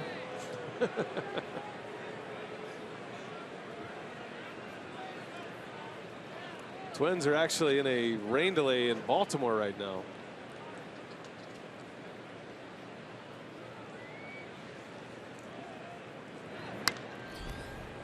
We don't have that problem here. No, we don't. It's the most functional ballpark in America. How was the tailgating scene when you came in today? It was great. Yeah, I walked through, hit most of the lots. Did you? Said hello to some folks. I didn't see you out there this year. No, I was called upon by the organization to get here at about 8 o'clock, do some television interviews. Yeah. A little preview of the season. Mm-hmm. Well, when you're in the Brewers Wall of Honor, you have to do things like that. There's a swing and a miss. Lucroy strikes out, and Posey will put the tag on him to secure it. Bumgarner finishes with a bang. If in fact he's done, he strikes out the side in the 5th. 7-3 Giants.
giveaway lineup with a vintage Brewer bobblehead. As the fans at Miller Park for this Sunday's matchup with the Astros will get an old-fashioned bobble featuring the crew's 1980s uniforms, courtesy of Chevrolet. Visit Brewers.com for tickets. The epic tailgating scene outside Miller Park. And one of those vintage Brewer bobbles had been staring at me the entire game. He'll fish at you, no doubt. Chris Capuano is back in a Brewers uniform. Made the team. Quite a success story here after not one but two Tommy John surgeries. And Capuano, returning to Milwaukee, was once an 18-game winner here for the Brewers. Yeah, the numbers that you see up there with the Yankees last year, 0-4, and an earned run average a little high for Cappy. Yeah, Cappy was a Brewer back in the early to mid 80s, or I should say 2000s. 2005, Capuano was 18-12 with a .399 earned run average. And last year with the Brewers was 2010. After the long road back from a Tommy John surgery. Actually an all-star in 06 for Milwaukee. That was the year after his 18-win season when he was a starter. And since he departed Milwaukee after the 2010 season, stops with the Mets, the Dodgers, most recently with the Yankees the last 2 years. He is a survivor. What a story. 37 years of age, a couple of surgeries, keeps himself in superb condition, and he's been able to carve out a very nice career, however long he can keep it going. Yes, he has, and he's the only Brewers left-hander down in that bullpen. Switch hitter Pagan, who doubled as a left-handed batter his last time up. A non-roster invite to spring training.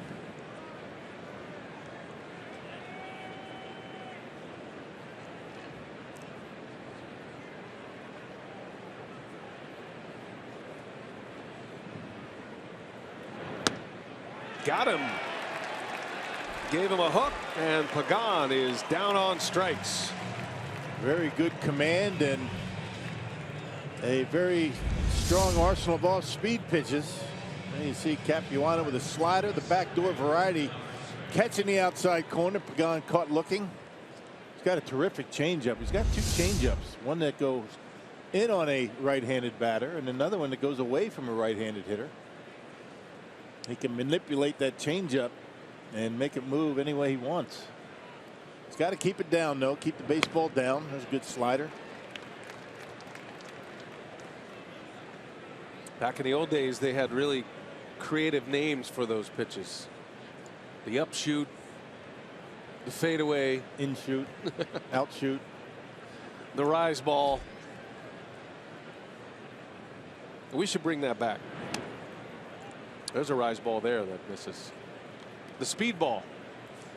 Typically, you want your rise ball a little harder than 88, though. That's true. Gravity tends to take over at 88. You want the ball down when it's at 88.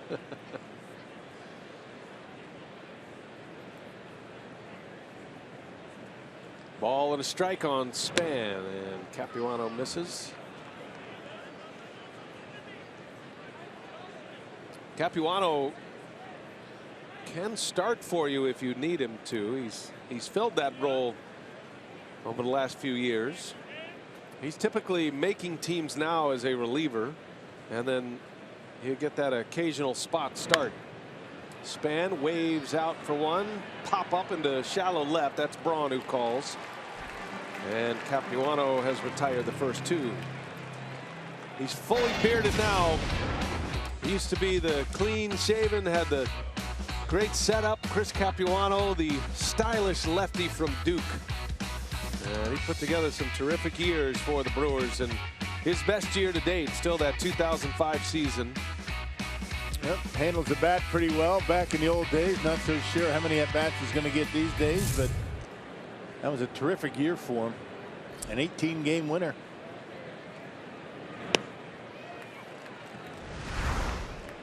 Well, Mike Caldwell still has the franchise mark for wins in a season. The 22-win season in '78. Teddy Higuera and Jim Colburn 120. And then there's Capuano, and then it was Willie Peralta a couple of seasons ago that was pushing that Capuano mark. He ended up with 17. He is a great teammate by all accounts. The kind of guy that Craig Counsell wants in his bullpen, mentoring and talking over the game, especially matchups with hitters, with all these young pitchers. And 91 miles an hour for Capuano.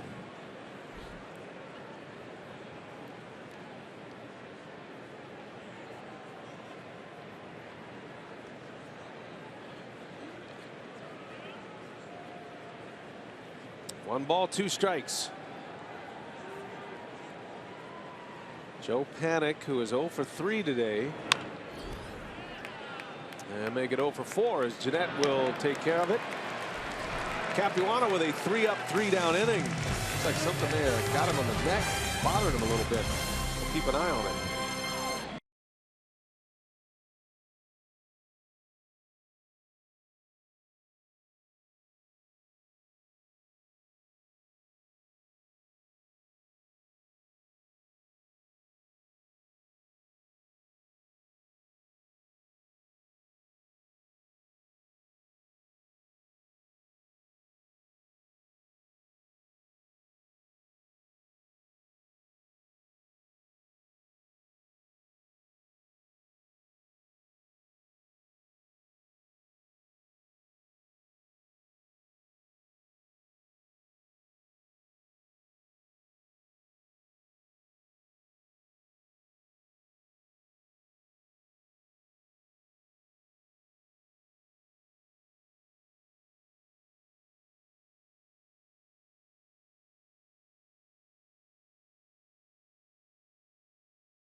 Go to the bottom of the 6th, opening day at Miller Park, Milwaukee.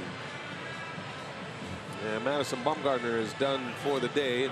Rock, interesting just watching Chris Capuano. It looked like something got him in the back of the head, the neck. After this pitch, he reached back, and then when he went into the dugout between innings, you could tell something just wasn't quite right. Maybe something grabbed him a little bit. Maybe something in the neck. Well, Cappy's 37. You know, that kind of stuff happens. Yeah, I hope he's going to be all right. All eyes on him as he walks off. He did walk back into the clubhouse, so uncertain whether he is coming back for a second inning. Well, it was a good start for him. 3-up, 3-down inning. George Contos will be the first man out of the bullpen for Bruce Bochy today. Yeah, very strong bullpen for the Giants. Contos, hard thrower, right-hander. Yeah, good mix out in that bullpen for San Francisco. They don't have Jeremy Affel. That's going to be a big loss for the Giants. He was always one of their stalwarts out in the pen. Back end of the Giants bullpen as good as it gets. Chris Carter in his Brewers debut today. Big power hitter. He walked with the bases loaded in the first inning, drove in a run. And then he walked in the third. Both of those walks came against Bumgarner. And Carter sends one sky high. Denard Span will call it. And there's out number 1.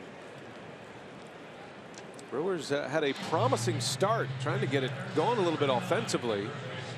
A lot of traffic on the bases the first 3 innings. They scored in each of the first 3 innings. Got home runs from Janette and VR.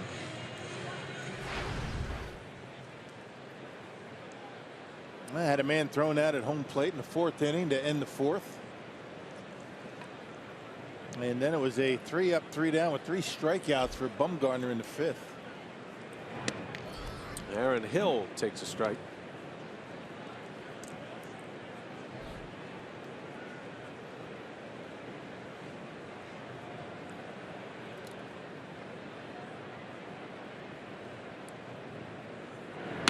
The veterans that the Brewers do have, by design, are all high character people and players who have been around and have earned a reputation as mentors and players that will work with younger players and do what they can to help. And Hill certainly fits that bill. He was involved in that trade. The Brewers traded away their starting shortstop, Gene Segura, traded to the Diamondbacks, and in return the Brewers get Hill, who's their starting 3rd baseman. They get one of their 5 starters, Chase Anderson, and then a young shortstop prospect named Isan Diaz, who's down in the lower levels of the minor leagues. As Hill into right center, a base hit. His first hit as a Brewer, a single. Yeah, got one of those 2-seam sinking fastballs up in the zone, and Aaron Hill, his first 2 times up, he came up with men in scoring position, not able to cash in, but able to get the first hit of the season. A good piece of hitting, just out of the reach of panic at second. That's what Aaron Hill will do for you. Hit it where it's pitched.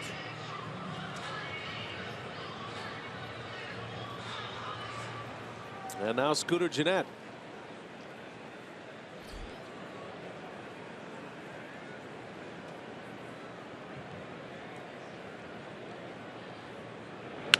Janette back up the middle, a base hit. Here come the Brewers. Scooter's having quite the opening day at the plate. Staying right on that baseball, isn't he? And not pulling off. You know, good quick hands to the baseball, and he's seeing it really well right now. He started in spring training, has continued, another 2-seamer up. That's what you call centering on a fastball. Good pitch to hit, and took advantage of it. Jumped on the first pitch this time. He had a long battle with Bumgarner his last time up, ended up drawing a walk. So 2 on. Janette with his 2nd hit, and now a pinch hitter off Council's bench, Kurt Neuenhuis, another former Met, part of that World Series team last year. Neuenhuis making his Brewers debut.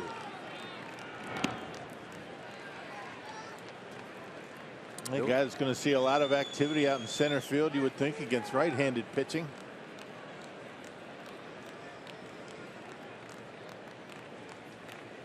Neuenhuis and Keon Broxton will be splitting time to start. 2 on, 1 out. Brewers down 4. Kurt Neuenhuis didn't get a start in the World Series last year, but he did get a couple of at-bats. He played in a couple of games. Mets losing to the Royals in the World Series. Great experience and a great ride for Neuenhuis. Had a big swing at it. Yeah, really the only veteran on the Brewers bench, you know, against left-handed pitching. Neuenhuis, Ramon Flores, youngster, Colin Walsh. Got Martin Maldonado and Yadiel Rivera. Not a lot of experience on the bench, except for Neuenhuis.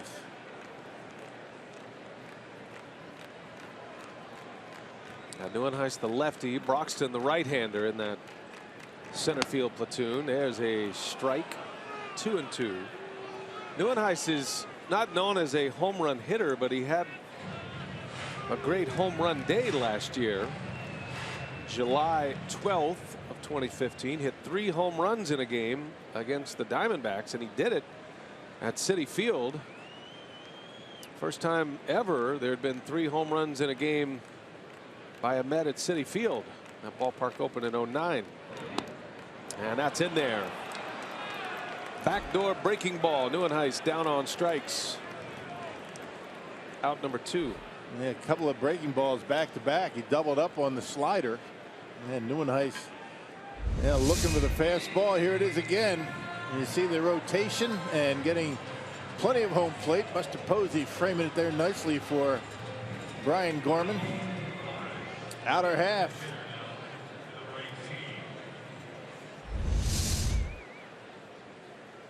So Contos with 2 on, 2 out, and another Brewer debut coming. We go from a New York Met to a former New York Yankee. Ramon Flores, acquired by the Brewers via trade with the Mariners. Traded from the Yankees to the Mariners last year. Pretty good hitter. I mean, he showed pretty good plate discipline down in the spring training. Yeah, Flores hit 288. You'll see him in the outfield, and he's going to be able to play some first. 2 on, 2 out. Brewers trying to take advantage of an opportunity here in the 6th. And another one. Boy, he is dialed in on that backdoor breaking ball. Yeah, it's not the the break of the pitch that's really fooling the Brewers. It's the speed. Yeah, going up there with Contos on the mound, you're looking for that 2-seamer, low 90s.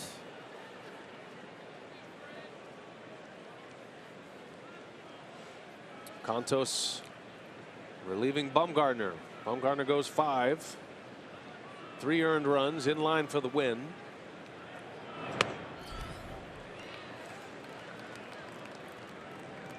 The Brewers gave up Luis Sardinas to get Flores.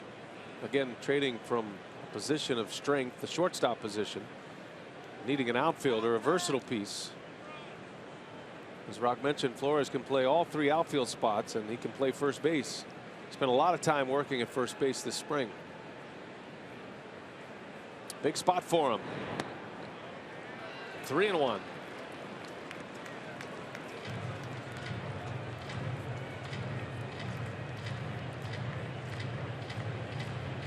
Flores got 12 games in the big leagues last year with the Yankees. And in all of his stops, minor leagues and major leagues, he hit a combined .308.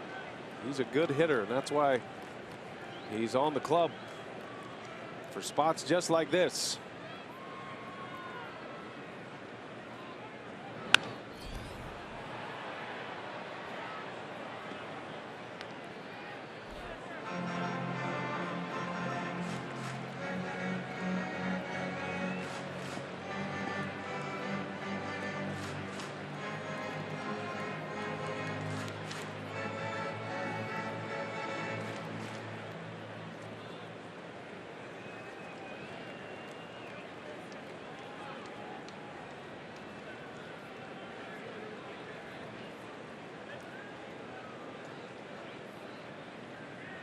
Full count, 2 outs. Runners will start with the pitch.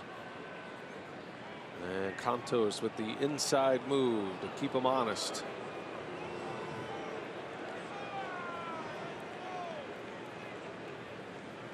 Brewers have 7 hits today. Scored 3 runs, hit 2 homers today. VR and Janette have gone deep.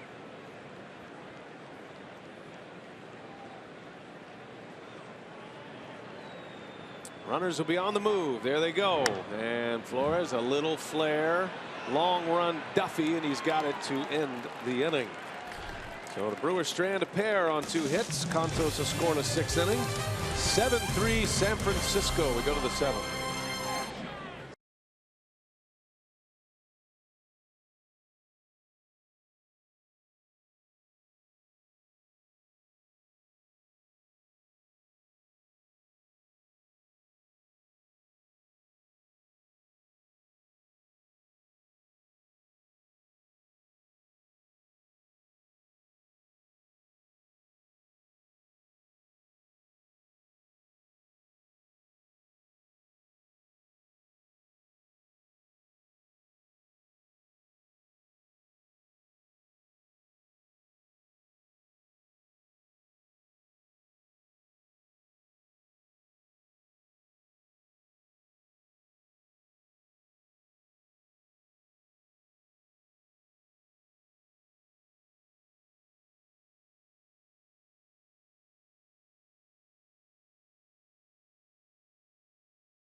Brewers 7-3 as we head to the 7th inning. We take a look now at our Miller Lite. What's on tap for the rest of the series? Tomorrow's matchup, Jimmy Nelson going up against Johnny Cueto, acquired by the Giants here in the offseason. Jimmy Nelson coming off his first full season, an 11-13 record.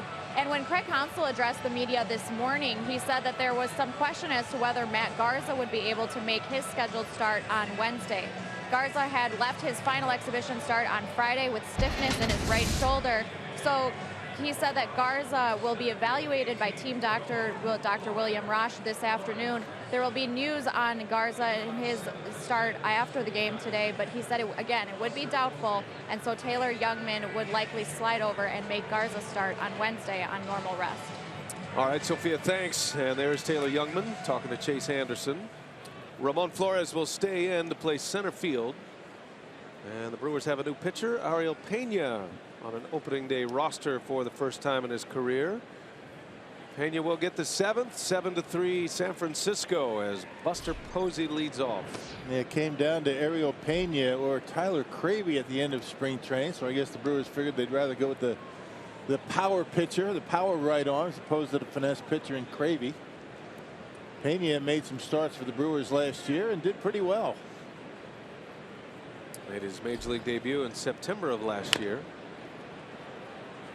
Back to the Garza story, however. Garza came out of a game against the Astros in that exhibition series.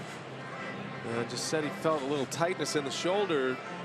And that same day, Taylor Youngman pitched back in Arizona in a minor league game. So they are actually lined up on the same day. So that won't be much of a change at all for Taylor Youngman if in fact he does pitch on Wednesday, which is a day game. And the Brewers aren't off to a great start on the injury front. No, with their pitchers.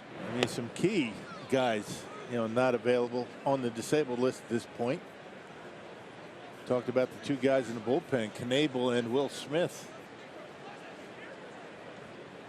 making that man's job a little bit more difficult. The depth already thin, and tapping into what you have in reserves already. Yeah, but if you're Taylor Youngman, you'd certainly like to know sooner than later if you're going to be pitching on Wednesday or Friday, right? My guess is that decision has been made already.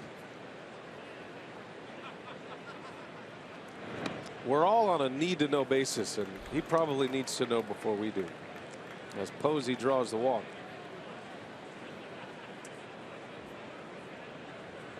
Ariel Pena. He was with the Angels originally. Brewers got him in the deal for Zach Greinke.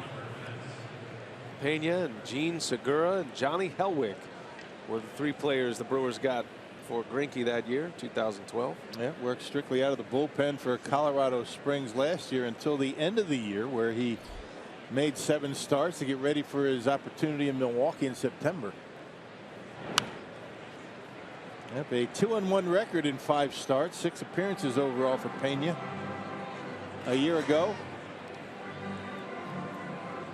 he's a strikeout pitcher for sure. I mean, 27 punch outs in 27 1/3 innings.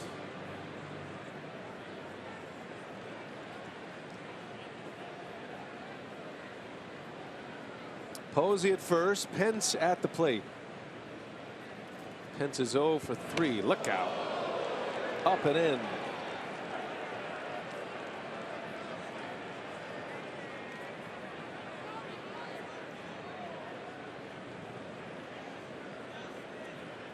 And one of the reasons why he has that wrist guard, pitches a little bit like that, got out of the way, and that cost him some problems last year.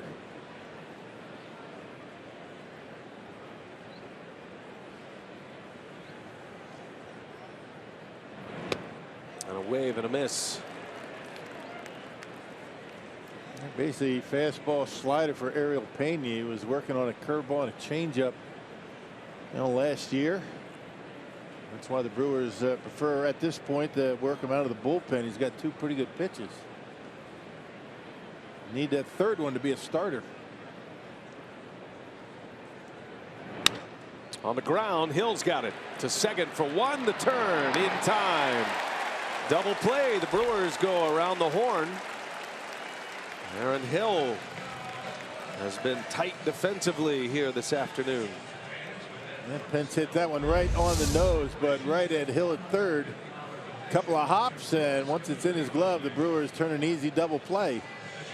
Got him by a step. Got to give Hill a lot of credit moving from second base to third base. He's comfortable all around the infield, but most comfortable where he's actually playing right now. And when they put a shift on, they move Hill across, leave the shortstop VR at his place.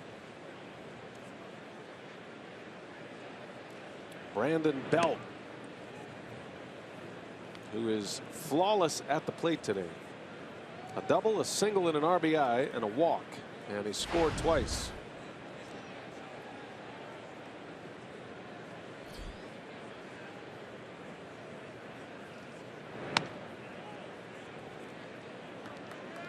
Willie Peralta started for the Brewers. 4 innings, 5 runs, 4 earned. On the hook for the loss. Bumgarner did not have his normal dominant stuff, pitching with what the Giants are calling flu-like symptoms, but he hung in there well. 5 innings and 3 earned runs, and he ended up striking out the side in his last inning to give him 6 punch-outs, but 5 walks. Un-Bumgarner-like, but he's in line for the win. Good enough so far, right? It's been that kind of spring for him too. Belt in the air, long way to go with the shift on. Braun's coming in, and Pena gets through the inning, survives a leadoff walk. 7th inning stretch on opening day. God bless America. We turn it over to Miller Park Public Address announcer Rob Edwards. Slosky from the Brewers Guest Services. God bless America, land that I love. Stand beside her and guide her through the night with the light from above. From the mountains to the prairies, to the oceans, white with foam. God bless America, my home, sweet home. God bless America, my home, sweet home.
The ball flies there, and you know, the fans make it even better. You know, especially when the Cubs in town. You know, it was really packed, and it was really fun playing out there. You know, and the ball flies. Like I said, you know, it's is an advantage for us hitters, you know, so it's really good.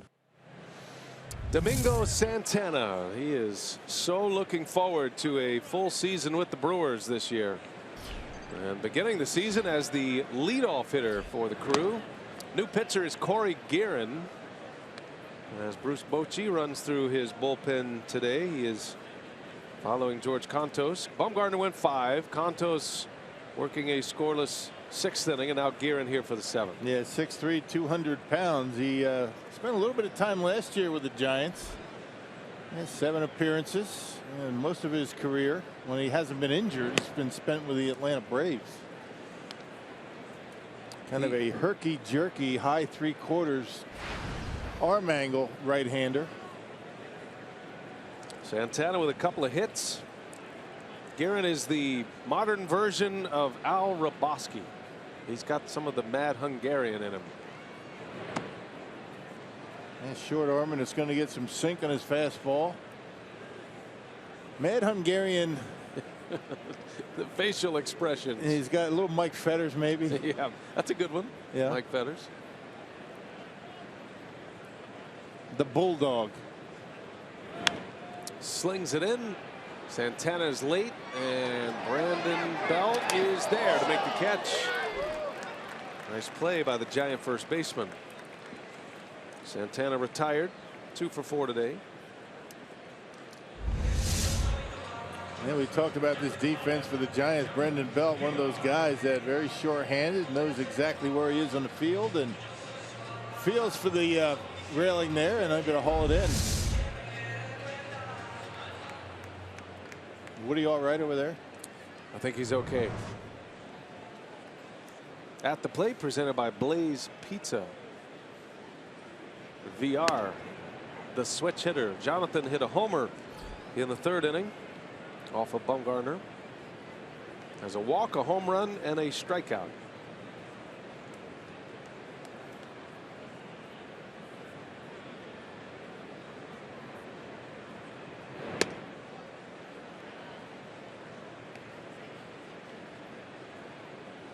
Giants were planning on carrying just 7 relievers to start the year. That was the initial talk. However, they have 23 games in the first 24 days of the season. So they don't have as many off days as is customary, as VR breaks his bat. There's out number 2. And so Bruce Bochy is going to go with 8 relievers, and that opened up a spot for Corey Guerin. Yep, and that shortens his bench. Only 4 coming off the bench for the Giants right now. That won't last, I would imagine. Bruce Bochy was a little anxious getting to opening day to see how Madison Bumgarner was going to come through it. I think they were pretty confident he would be fine. Matt Cain too. Matt Cain is in the rotation. But there were some concerns middle of the spring that he might not be. So overall, the Giants hit opening day healthy, unlike the Brew Crew. Right. Most of the Giants didn't show up into Milwaukee until about 1 a.m. yesterday. Had some airplane issues. That's right. From San Francisco. A 6-hour delay, we were told.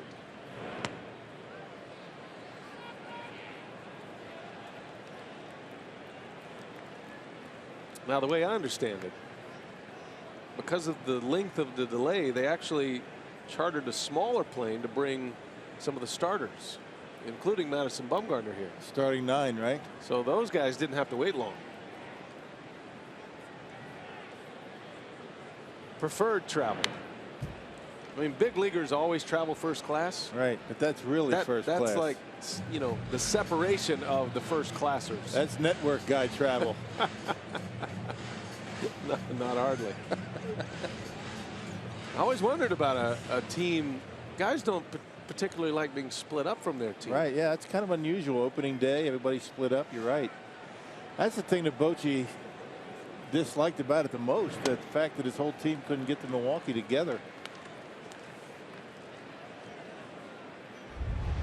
That stuff happens. Just happened on before opening day, right?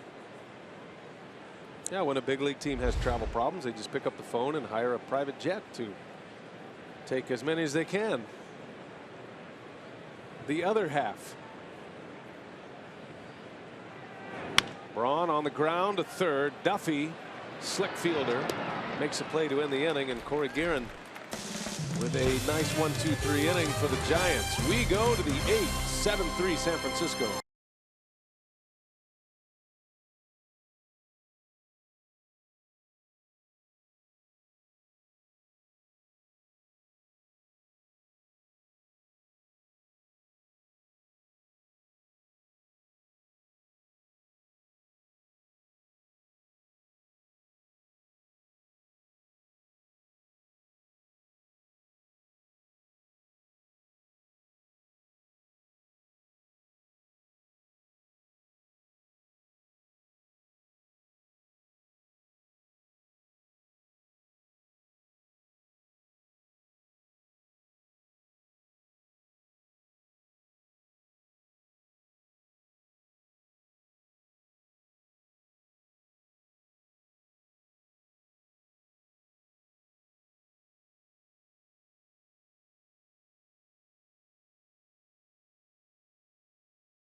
Milwaukee Brewers baseball on Fox Sports Wisconsin is brought to you by Miller Lite, the original light Pilsner.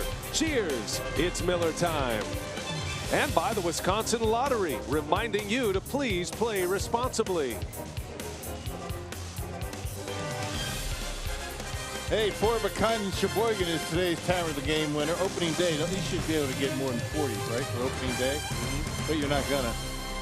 If they call the Brewers by 8 o'clock tomorrow at 414-902-4572, they get 40 Miller Lite beer pen tickets to a Friday night game. This offer courtesy of the Tavern League of Wisconsin and Miller Lite.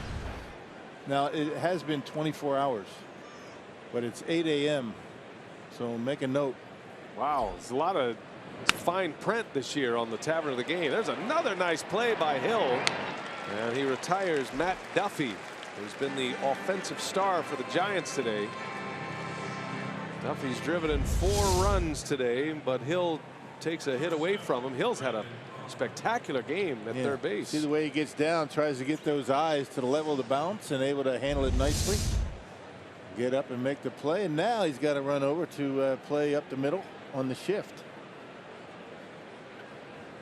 Got to be in pretty good shape to play third base with Craig Counsell. A lot of moving around. I bet he likes it. Yeah. He doesn't got to, he gets to. It's all about perspective. Pena back out there for his second inning as Crawford bats with 1 away. Crawford 1 for 3. He did single his last time up. Great to have you with us. Opening day from Miller Park. Brewers are down 4. Things have not gone the way they had hoped on the mound. Trying to hang in there long enough to get some runs on the board. Short start for Peralta. His first opening day start. 4 innings, 4 earned runs. Carlos Torres, Chris Capuano, and now Pena out of the bullpen. A beat up Brewers bullpen to start the season. But with injury comes opportunity, they say, and we'll find out who can step into a spot in that bullpen. Well, Pena's certainly one of those guys that benefits from some of the injuries. Carlos Torres.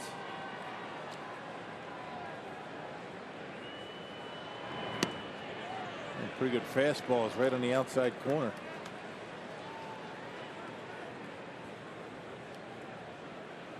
Brandon Crawford's first major league home run was right here at Miller Park. He's got fond memories of this ballpark. It was a grand slam, as a matter of fact, back in 2011. Buster Posey started his career here. Yes, he did. And looked good in doing it. Crawford's emerged as an elite major league shortstop. He won the Gold Glove last year, and he also won the Silver Slugger Award as he draws a walk. So Crawford is aboard, a man on with one away. Remember our carsoup.com trivia? Throw out the first pitch. It's been a while. President. Who was the first U.S. president to throw a ceremonial first pitch on opening day? And the answer, William Taft. He started the 7th inning stretch as well. Same day. It was a big day for William Taft. A lot of the presidential candidates are in Wisconsin today. The commercials won't end. I vote for Lucroy. He's my write-in vote. Okay. That's him. He might win. Captain America. There's your next president of the United States.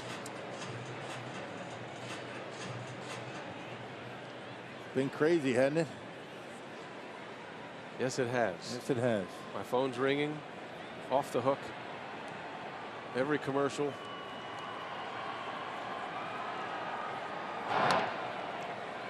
Is that why you never answer the phone when I call? Oh, this time of year, that's exactly Is that why. what it is? Right. What's the excuse the other times? The other 3.5 years, I don't screen my calls. I just don't have my phone with me all the time. See, now that's not true. You know, you'll send me a text, and within 5 seconds, I'll call you. It's very much like an assembly line, Rock. If you don't fit right in the spot in the gear, then you're going to lose your turn. It's a base hit by Gregor Blanco, pinch hitting. It's and like the Giants with 2 on. Like the landing pattern at the airport. Right. If you don't find your spot, then you're going to have to wait a while. I got it. Kind of a jab and move guy, you know, jab and move.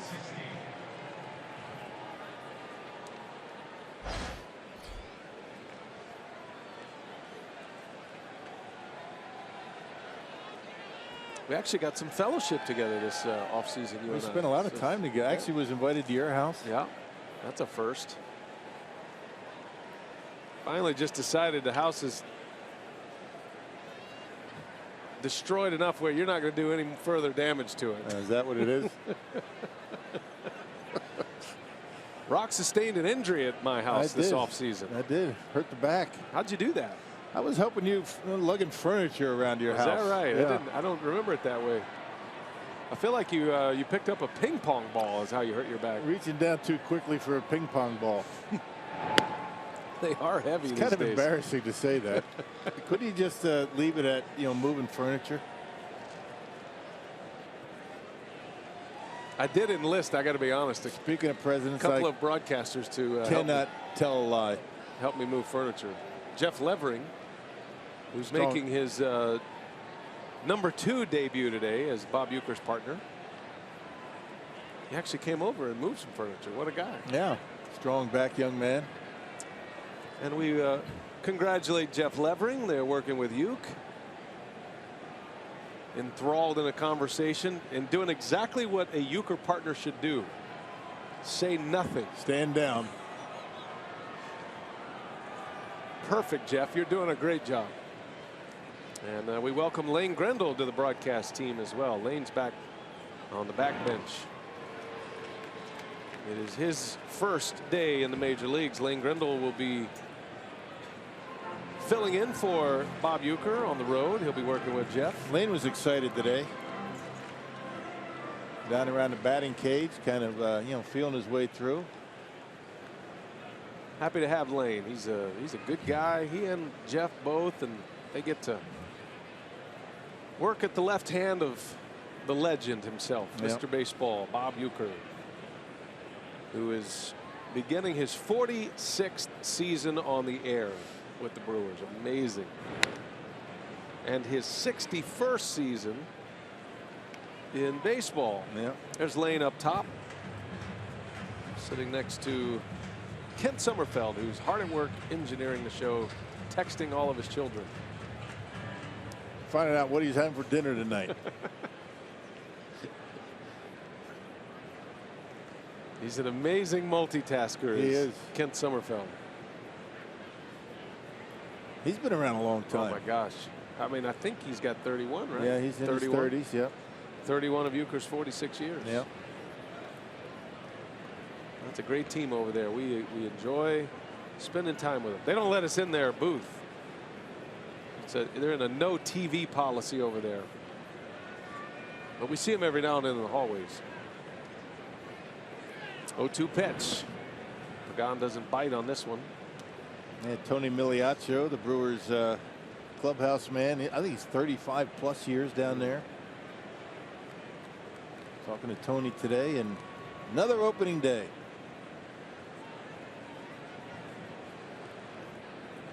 Brewers have a bit of a uniform change this year. You notice the pants. If you're an astute uniform person, you notice the Brewers pants don't have the piping anymore. They're just plain white. It's nice. Good look. Clean look.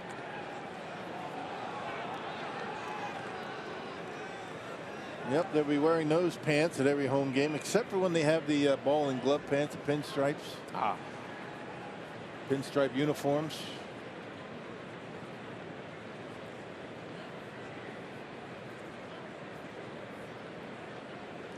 Two to Pagan. 2 on. Pena needs a ground ball here. In the air, Braun on the run. And with room, he'll make the catch. Out number 2.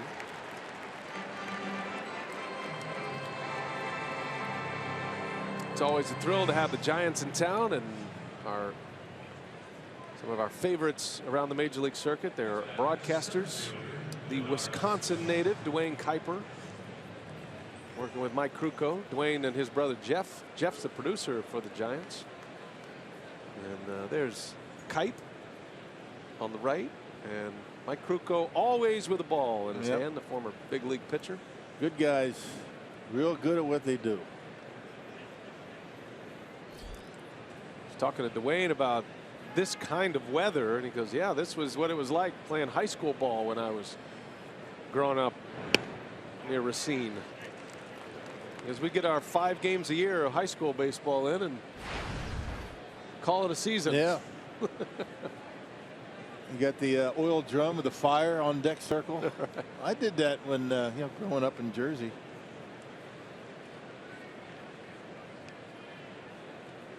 No balls and a strike on Span.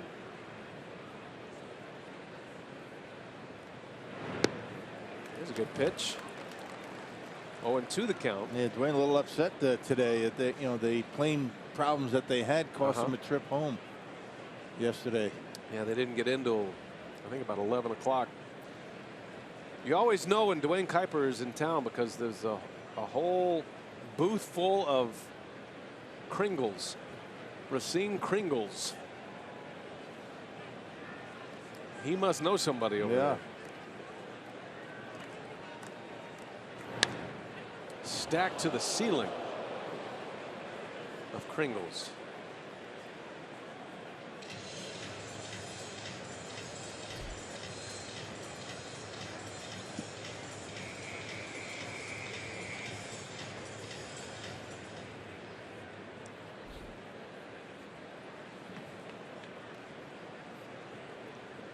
Brewers can ill afford to allow any more runs. Down 4 as we play in the top of the 8th. Pena working on Denard Span with 2 runners aboard for the Giants.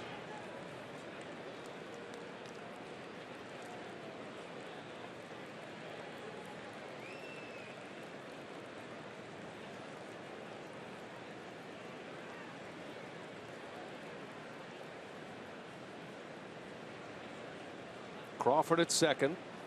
He walked. Blanco singled the pinch hitter. And a pickoff play. Close. Almost got him. A nice throw by Ariel Pena. VR able to sneak behind him and almost got him. They're checking that one. Pat Murphy's looking at the replay to see if they need to challenge here. Like they got the hand in there, and that was close.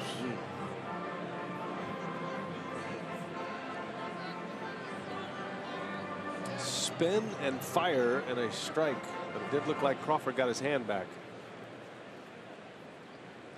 Well, the best look here. It looked like he tagged the ground. Yeah, he tagged him high. That was a nice throw. Good catch. 1 ball, 2 strikes. Runners drift and a foul ball. Of course, we can't talk about the Giants broadcasters without recognizing the Hall of Famer John Miller, working solo today. Dave Fleming is on assignment. On opening day? He has, yes, he has a game. Wow. Has a national network game today. Wow. So John's over there just spinning the yarn.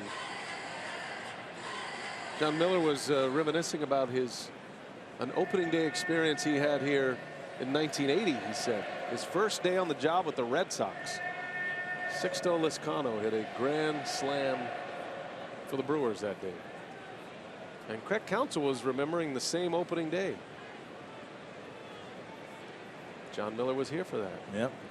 That he froze at County Stadium that day.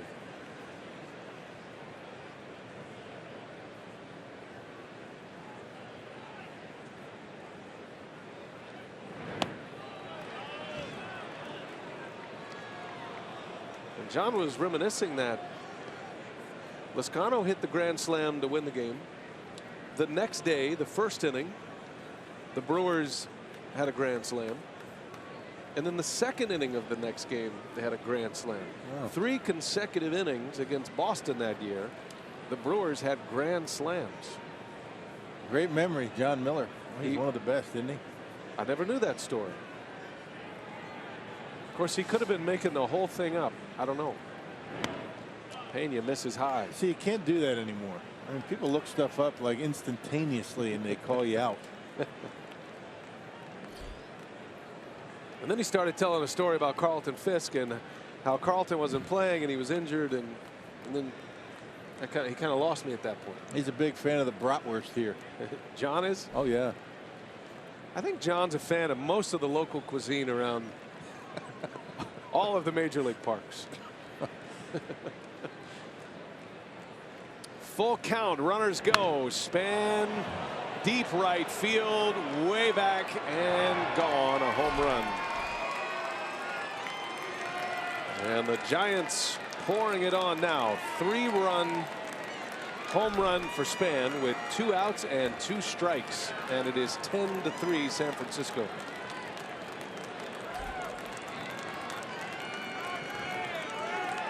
And went down and got one and knocked it on out of here. Comes Derek Johnson, the Brewers pitching coach. Let's check it out. A nice level swing and ball jumps off his bat. Denard Span, not known as a home run hitter. Span with 5 RBIs today, and including this 3-run shot. What a debut for the Giants. That was some kind of at-bat for Span. He got down 0-2. Span has driven in 5. Matt Duffy has 4 runs batted in. And the Giants are up 10-3 now on their 10th hit. Yeah, Brandon Belt has the other. The new pitching coach, Derek Johnson, coming from the Cubs organization. DJ made a name for himself as a college pitching coach at Vanderbilt. A trip he hoped not to have to make today. He's got his work cut out for him this year.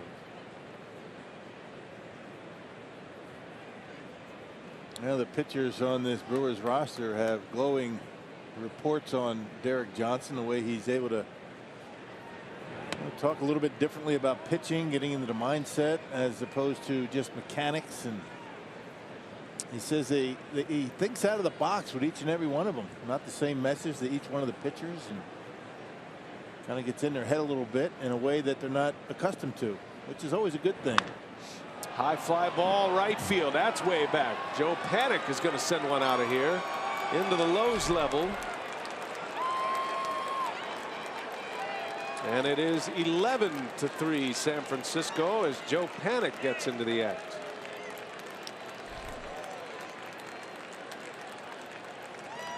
A 4-run 8th for the Giants.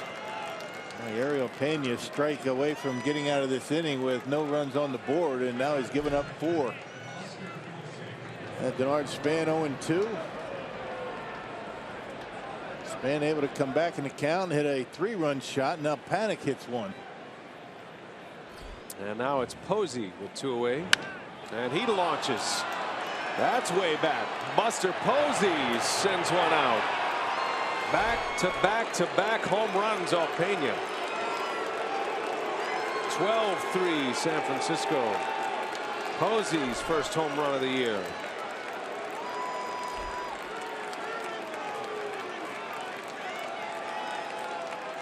And all of them on fastballs. It's that Pena slider that's his bread and butter when he gets ahead in the count. First pitch to Buster Posey. And way back out there in center field.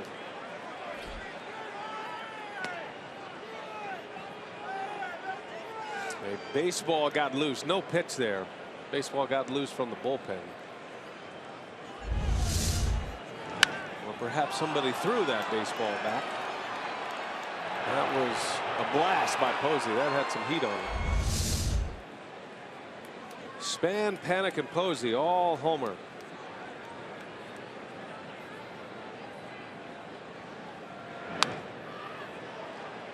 Turns out to be a record-setting day for Denard Span. 5 RBIs on opening day.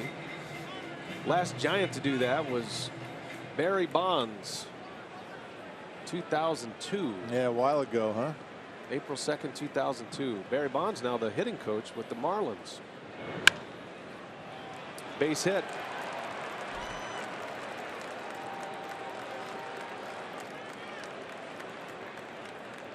Well, Pena pitch count getting a little bit out of hand at this point now. 43 pitches, and Blaine Boyer getting loose out in that bullpen.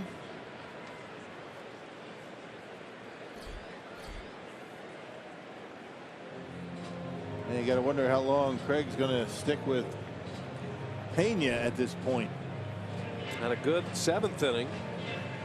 Got a double play and a fly out, and I think Council's coming out to make a double switch.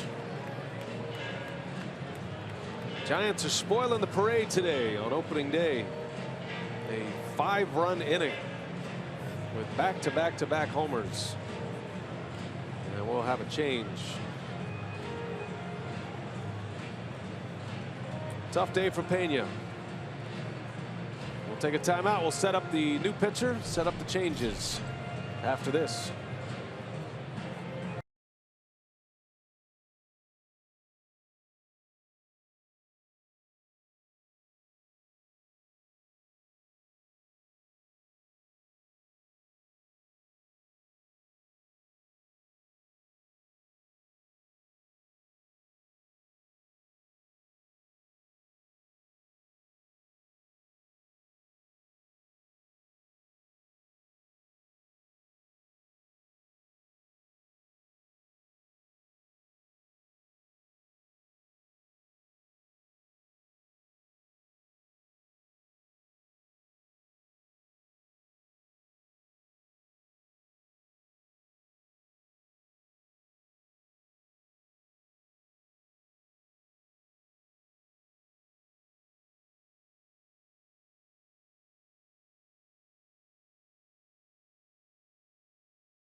Janette scoring 5 runs in this inning, and a pitching change here at Miller Park.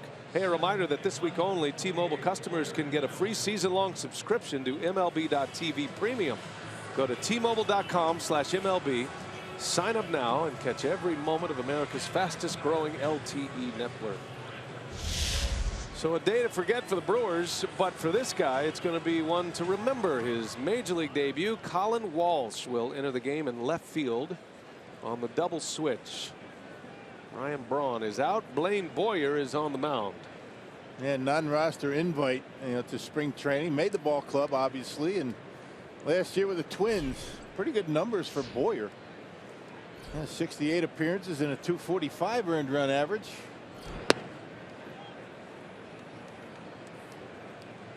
I'll tell you, Ariel Pena, how about that? 1 strike away from having 2 shutout innings and ends up hanging a 5 spot on his line today.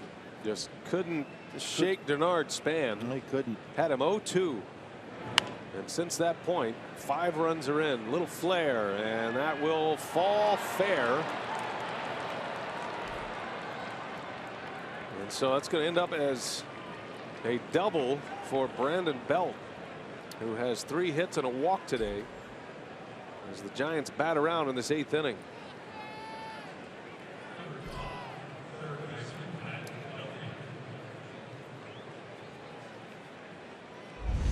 Well, Boyer able to get in on the hands of Brandon Belt, but he's able to tuck one inside that left field line, just barely missing that foul line. And yeah, with the shift, I mean, that's the risk you take. You just can't get the baseballs like that. It'll be a double. 2nd and 3rd now. 2nd double of the day for Belt. Here's Matt Duffy with 4 runs batted in today. 5 straight hits with 2 outs.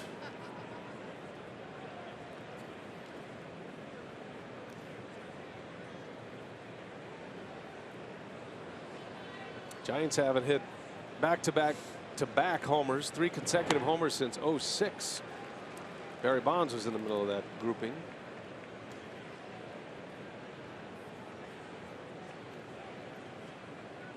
Duffy with 2 hits, drove in 2 with a single in the 2nd, and then a 2-run home run in the 5th. Finished 2nd in the Rookie of the Year voting last year to Chris Bryant, the overwhelming choice.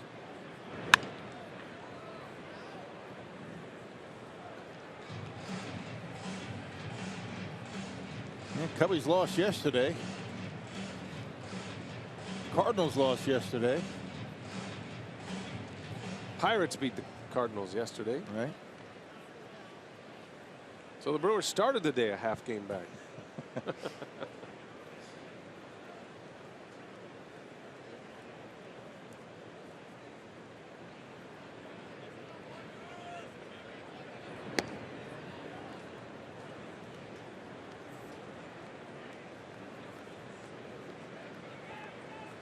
Boyer's a nice comeback story in his own right. Brewers have a few reclamation projects down there. Boyer with the Twins last year. He has bounced around. Came up originally with the Braves.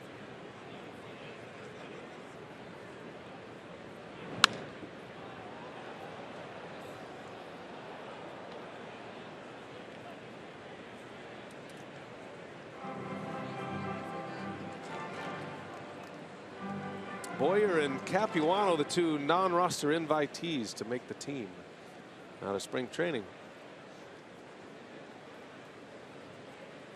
He was excellent in 68 relief appearances with the Twins last year, which is why the Brewers were interested to give him a shot this spring.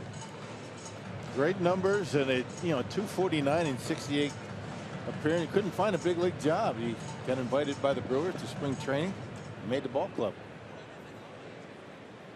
He's 34 this season, his age 34 season. Everything away. 1-2 pitch and a ground ball to Janette. And this one is finally over. What an inning for the Giants. They bring 10 batters to the plate, hit 3 consecutive homers, and score 5. It's 12-3.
We're getting set for Brewers Live postgame, and obviously this game not going the way the Brewers wanted to here in the home opener. But we're going to talk Brewers baseball in just a bit and hear from Craig Counsell, get inside the clubhouse as well. But thoughts on opening day, guys? David, let's start with you. Well, you know, I thought about Willie Peralta was that, you know, his stats doesn't indicate how he pitched. I thought he was just off a little bit, missed some. They got a couple of squibblers.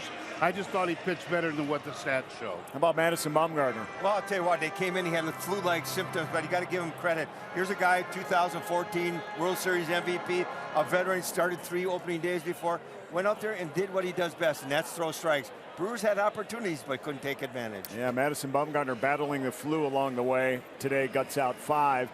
Again, Brewers Live postgame on the way. The Giants hitting some flares early and some big home runs late to lead this one 12-3. Brian? All right, thanks, guys. Good to see all of you out there. All set up well. They're looking good, I aren't would they? rather see them out in the parking lot. I feel like Davey and Augie are more in their element out in the parking lot amongst the people. Right. You know, last year, remember opening day? Yeah. There were 4 of us were on the desk, and I I do had that remember really little chair. I remember that The only vividly. thing you could see was my shoulders and head. Is that what it's going to be like this year? You got to work on that, guys. You got to work on that. You got to clear out like half the table for Rock. Lucroy at the plate. Bottom of the 8th inning in a 12-3 game. And Hunter Strickland, the hard-throwing Giants reliever, in there. Giants have made a number of changes as well. Starting to feel a little bit like a spring training game. Gregor Blanco remains in the game to play center field as you check the numbers for Strickland. Big part of their bullpen. Has closer potential at some point. Changes up the middle for the Giants. Yeah. They got another guy that was outstanding out of that Giants bullpen last year. 55 games, a 245 earned run average, a 3-3 record, all out of the pen. Got a good pen, got a good bullpen. You know, starters much improved going into this season with Johnny Cueto and Jeff Samardzija. Saw the new shortstop there, Ahire Adrianza. New catcher is Trevor Brown, who will be Posey's backup this season. So take an opportunity to get everybody in, and Counsell does the same. Especially in a National League setting, you want to try to get everybody on the field as fast as you can if you're a manager. Lucroy in the right center, a base hit. First hit for Jonathan Lucroy in his second time on base. And doing what he does best. I mean, taking that pitch to the opposite field. And when he pulls the ball, that's not normally his game. I mean, he a little bit rolls over once in a while. There's that slider, and it's not a bad pitch. It might have been up a little bit, but Lucroy just serves it out there in the right field.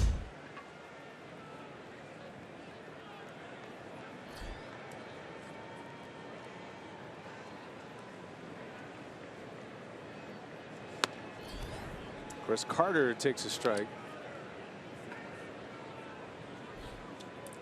Strickland bringing the heat, 97.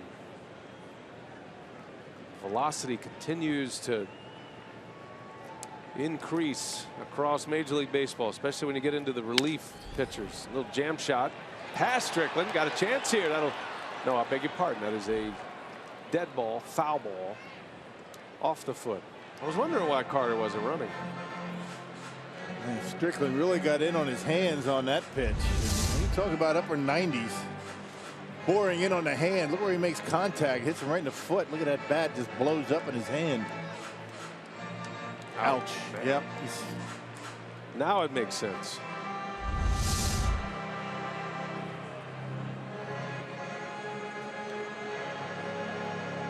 Upper 90s with movement on it.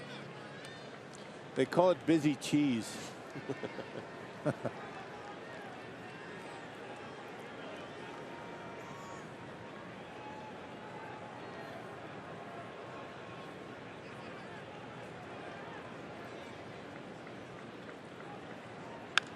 Another jam shot. A little roller to third. Duffy. And the first out, Lucroy advances. It reminds me of the former Pirates closer, Jason Grilli, when he was on his comeback and throwing hard. His nickname and his Twitter handle was Grilled Cheese. Makes sense, right? Did you follow him on Twitter? No, I don't follow anybody on Twitter. Just you. Just Brewers fan camp. And a few writers. A few in the know. So you do, you're on Twitter then? I'm on it. Just not, I don't tweet. You have a hashtag then? No, I have a handle. Is that what that is? Yeah. What's a hashtag? Well, a hashtag is the thing that you would put so you can either search or coordinate. It's not like your Brewers fan camp is not a hashtag. Oh, I get you. Yeah. Okay. It's So kind of like a search thing. Hashtag opening day today. I get it. Makes So sense. you see everything involved in Yeah. opening day. Kinda Okay. I collects get it all in right. one space. See, I don't do that either. Follow the hashtag. Well, right. You have people for that. You spit out some pertinent information on your Twitter handle.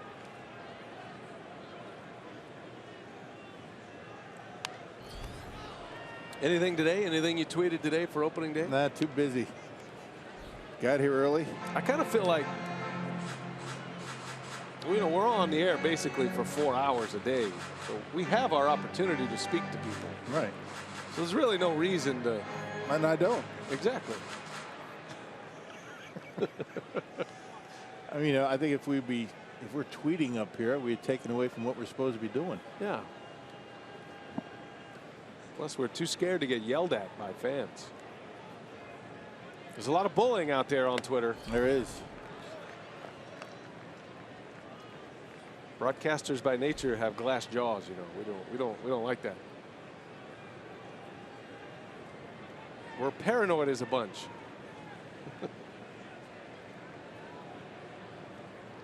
I feel like you're going to have some pretty good tweets out there today, though.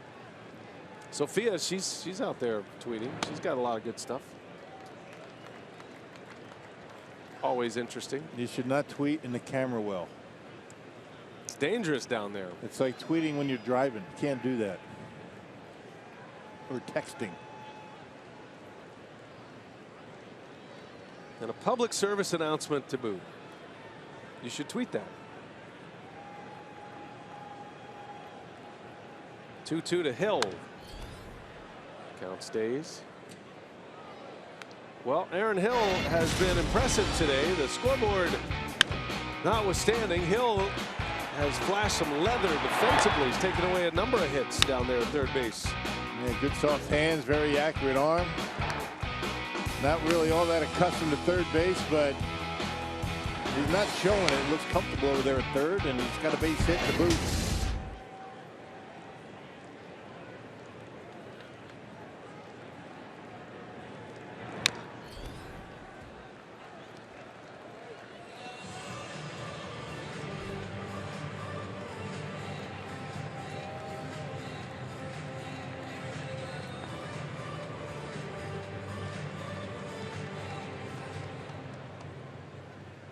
Eighth pitch of the at-bat for Aaron Hill.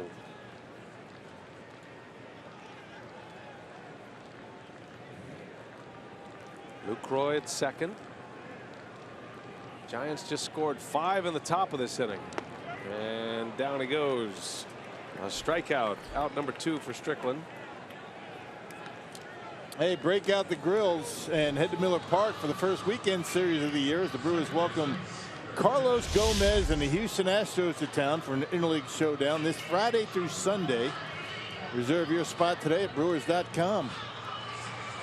Looking forward to seeing Gomez. Mike Fiers will not pitch in that series. He's going in the first series of the year. Astros taking on the Yankees, but that game was postponed, so they do have an off day to play with. See if that affects their pitching plans. Astros a playoff team last year. Good day to start for Janette. Homered off Bumgarner. Had a single. He walked.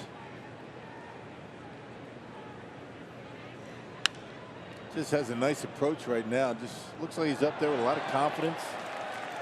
Not a lot of movement in that swing, keeping that front shoulder closed, and been making good solid contact all day. And remember that walk that he drew in the 4th inning was an 0-2 count. Maybe to draw a walk from Bumgarner.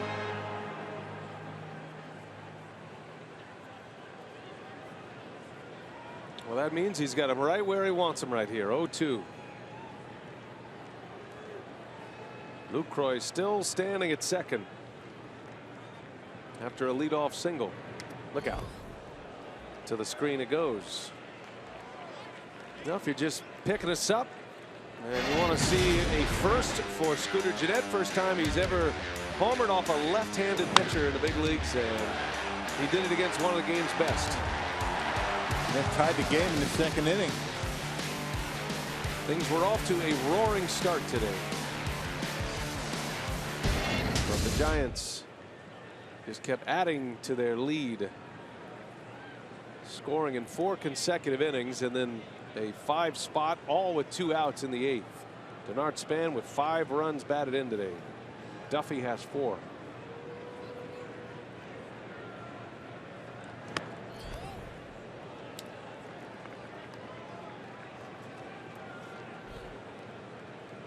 I saw Bryce Harper homer today. The Nationals are playing the Braves. That's significant because Bryce Harper has now homered in 4 consecutive opening days. What's he, like 18 years old? Oh, he's getting up there now. He's emerging. 23. Harper and Trout, 2 of the game's best. Hard to choose between them.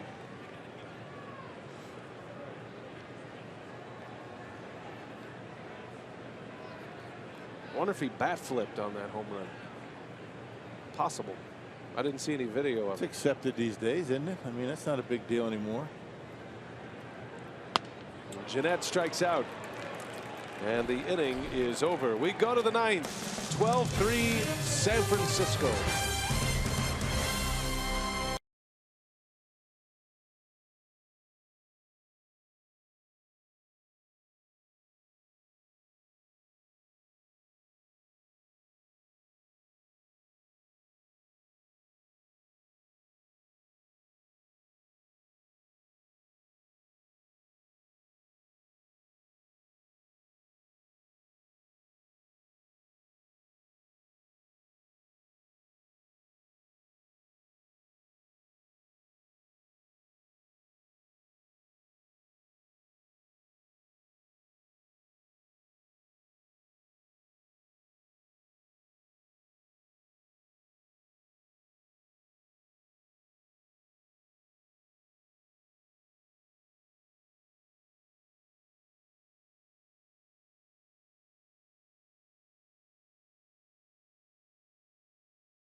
That look summed it up, right? 12-3 as Brewers baseball today on Fox Sports Wisconsin, presented by Potawatomi Hotel and Casino. With producer Brent Reeland, director Mark Vittorio, and our great crew. Opening day 2016 has not gone well for the Brew Crew today. They trail at 12-3. We're in the 9th inning. And Blaine Boyer back on the mound. Ahiri Adrianza will bat for San Francisco, his first at bat. Came into the game to play short for Crawford. Giants are going to have a very good team this year if they stay healthy. And they have starting pitching that matches up with anybody in the big leagues. Their 2 acquisitions of Jeff Samardzija and Johnny Cueto. Brewers are very familiar with Cueto. He gets the ball tomorrow against Jimmy Nelson. Cueto signing a 6-year deal with San Francisco at $130 million. And Samardzija will pitch on Wednesday as Adrianza with a base hit. Everybody's getting their hits for San Francisco today. That is the 15th of the game. Now, Samardzija, the former Cub, A's, White Sox, found a home in San Francisco. He signed a multi-year deal as well, a 5-year deal at $90 million, and he is on the mound Wednesday. Originally matching up against Matt Garza, but the Brewers are not sure that Garza will be able to make that start. Matter of fact, it's looking more likely that it'll be Taylor Youngman instead, as Sophia reported earlier today. Garza's dealing with tightness in his shoulder, but there'll be more news on that tomorrow, I'm sure. Hey, Garza came out of that game in Houston and really didn't seem too concerned about it. He says he's probably going to be able to make his start, but that's in question at this point. Too early in the season to push now, I would imagine.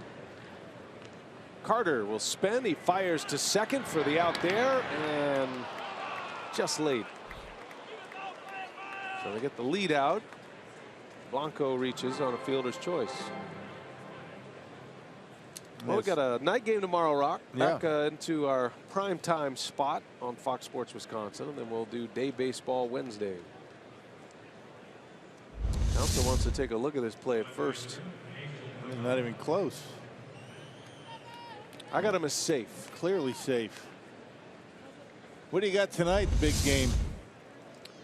We have North Carolina and Mike Vasallo's Villanova Wildcats. Yeah, what do you got? I'm going to go North Carolina by 15.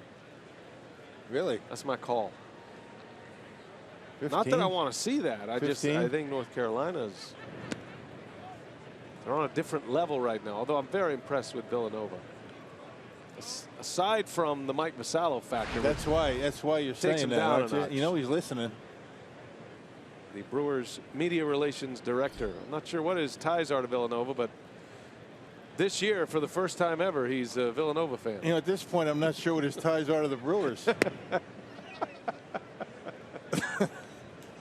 That's a good call. There he is. Didn't see him all spring. The proud papa. Heard from him, though. Baby Jackson.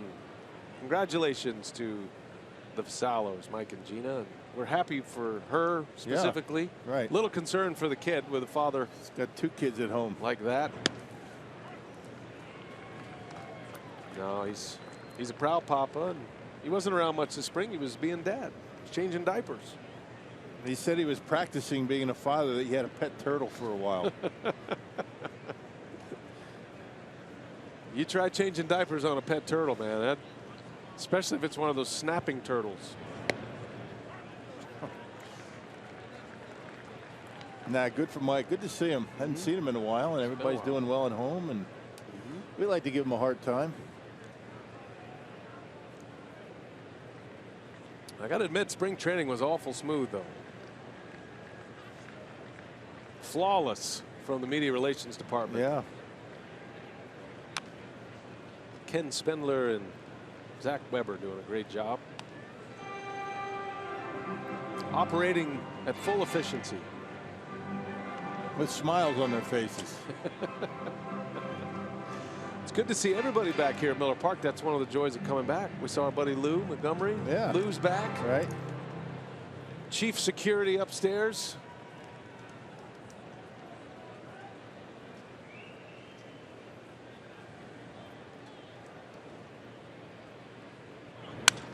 Pagan breaks his bat. And Flores is there for the out. 2 outs. A reminder, Rock, that baseball is back on FS1 Thursday It's the Rangers and the Angels, if you're wondering. And it's all on America's Home for Baseball all season long. FS1, or you can watch it live this year on Fox Sports Go. Prince Fielder, Mike Trout matching up, Rangers Angels. Glad to see Prince is doing all right. If you don't know the story, this spring he was dealing with sleep apnea. And that can be very serious. He was actually he stopped breathing while he was sleeping a lot and had to go back to Arlington, and they got it worked out. Good for him. That's a scary thing to have happen if you've ever dealt with sleep apnea. So we're happy to report that Prince is doing well. And took care of it quickly, and yeah, he's okay. First at bat for Trevor Brown right off the end of the bat. And Boyer's going to get through the last couple of innings here. So last call for the Brewers. They need 9. Might as well get 10.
Crew on opening day, and download the MLB.com ballpark app and personalize your trip to Miller Park with digital ticket access, seat upgrades, food and beverage maps, check-in offers, and more. Download Ballpark today, free for your smartphone or tablet. Thank you, Rock. Opening day, Miller Park. And opening week continues. All week, Brewers are home against the Giants and the Astros this week, as Josh Osich is on the mound. And the first major league at bat coming up for Colin Walsh. Switch hitting infielder, can play a little outfield as well, utility man. And his first at bat in the big leagues. Nothing like your first, they say. Yep, nobody ever forgets their first at bat. Let's see if he can make a memory here. Came to the Brewers from the Oakland Athletics. And it's a soft liner right to the shortstop Adrianza for the first out. Hey, we talk about all the guys on the Brewers roster making their first opening day roster assignments. There's 7 of them, but Walsh is the only one making his major league debut.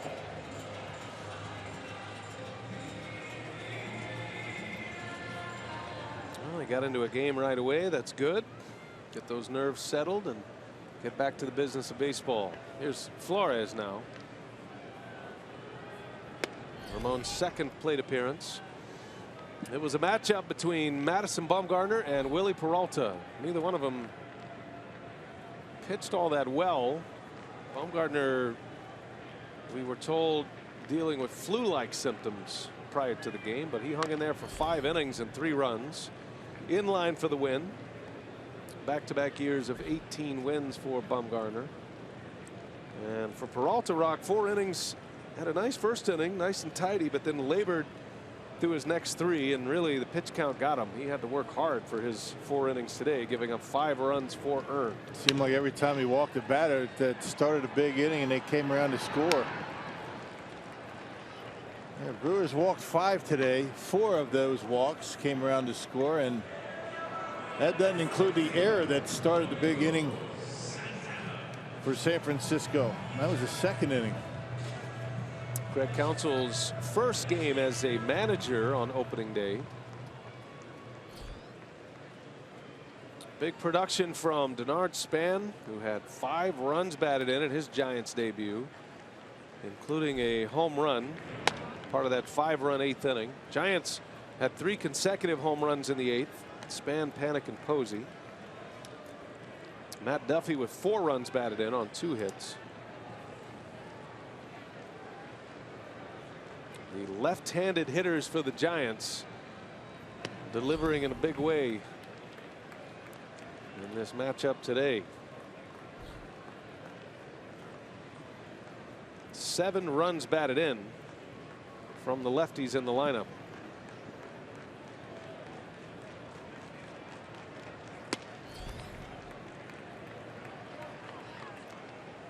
Brewers got good work at the plate from Scooter Janette, getting a chance to face a left-handed starter. Janette with 2 hits, had a home run off Bumgarner and drew a walk. He was 2 for 3. Hit the first home run of the year for the Brewers, did Janette, in the 2nd inning.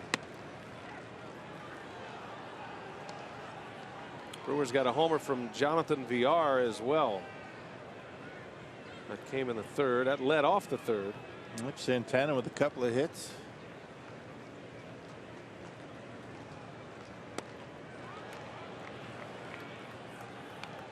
Going to be interesting to see what Santana does out of the leadoff spot this year. Not your prototypical leadoff hitter, but might hit some homers. I think he might. He might hit one right now. Oh, he strikes out, and that's a ball game. The Giants win opening day here in Milwaukee. 12-3 the final. Bumgarner beats Peralta, and the San Francisco Giants, with 15 hits today, rough up the Brew Crew here at Miller Park. Brewers Live coming your way. Let's send it out to Craig Kashawn, standing by with Jerry Augustine and Davey Nelson. Take it away, Craig. All right, B.A., thanks very much. Long afternoon for the home opener for the Brew Crew. Can't win them all. 12-3 your final. We'll hear from Craig Counsell, get inside the Brewer clubhouse as well. Break down this pitching matchup and get you set for game 2 coming up.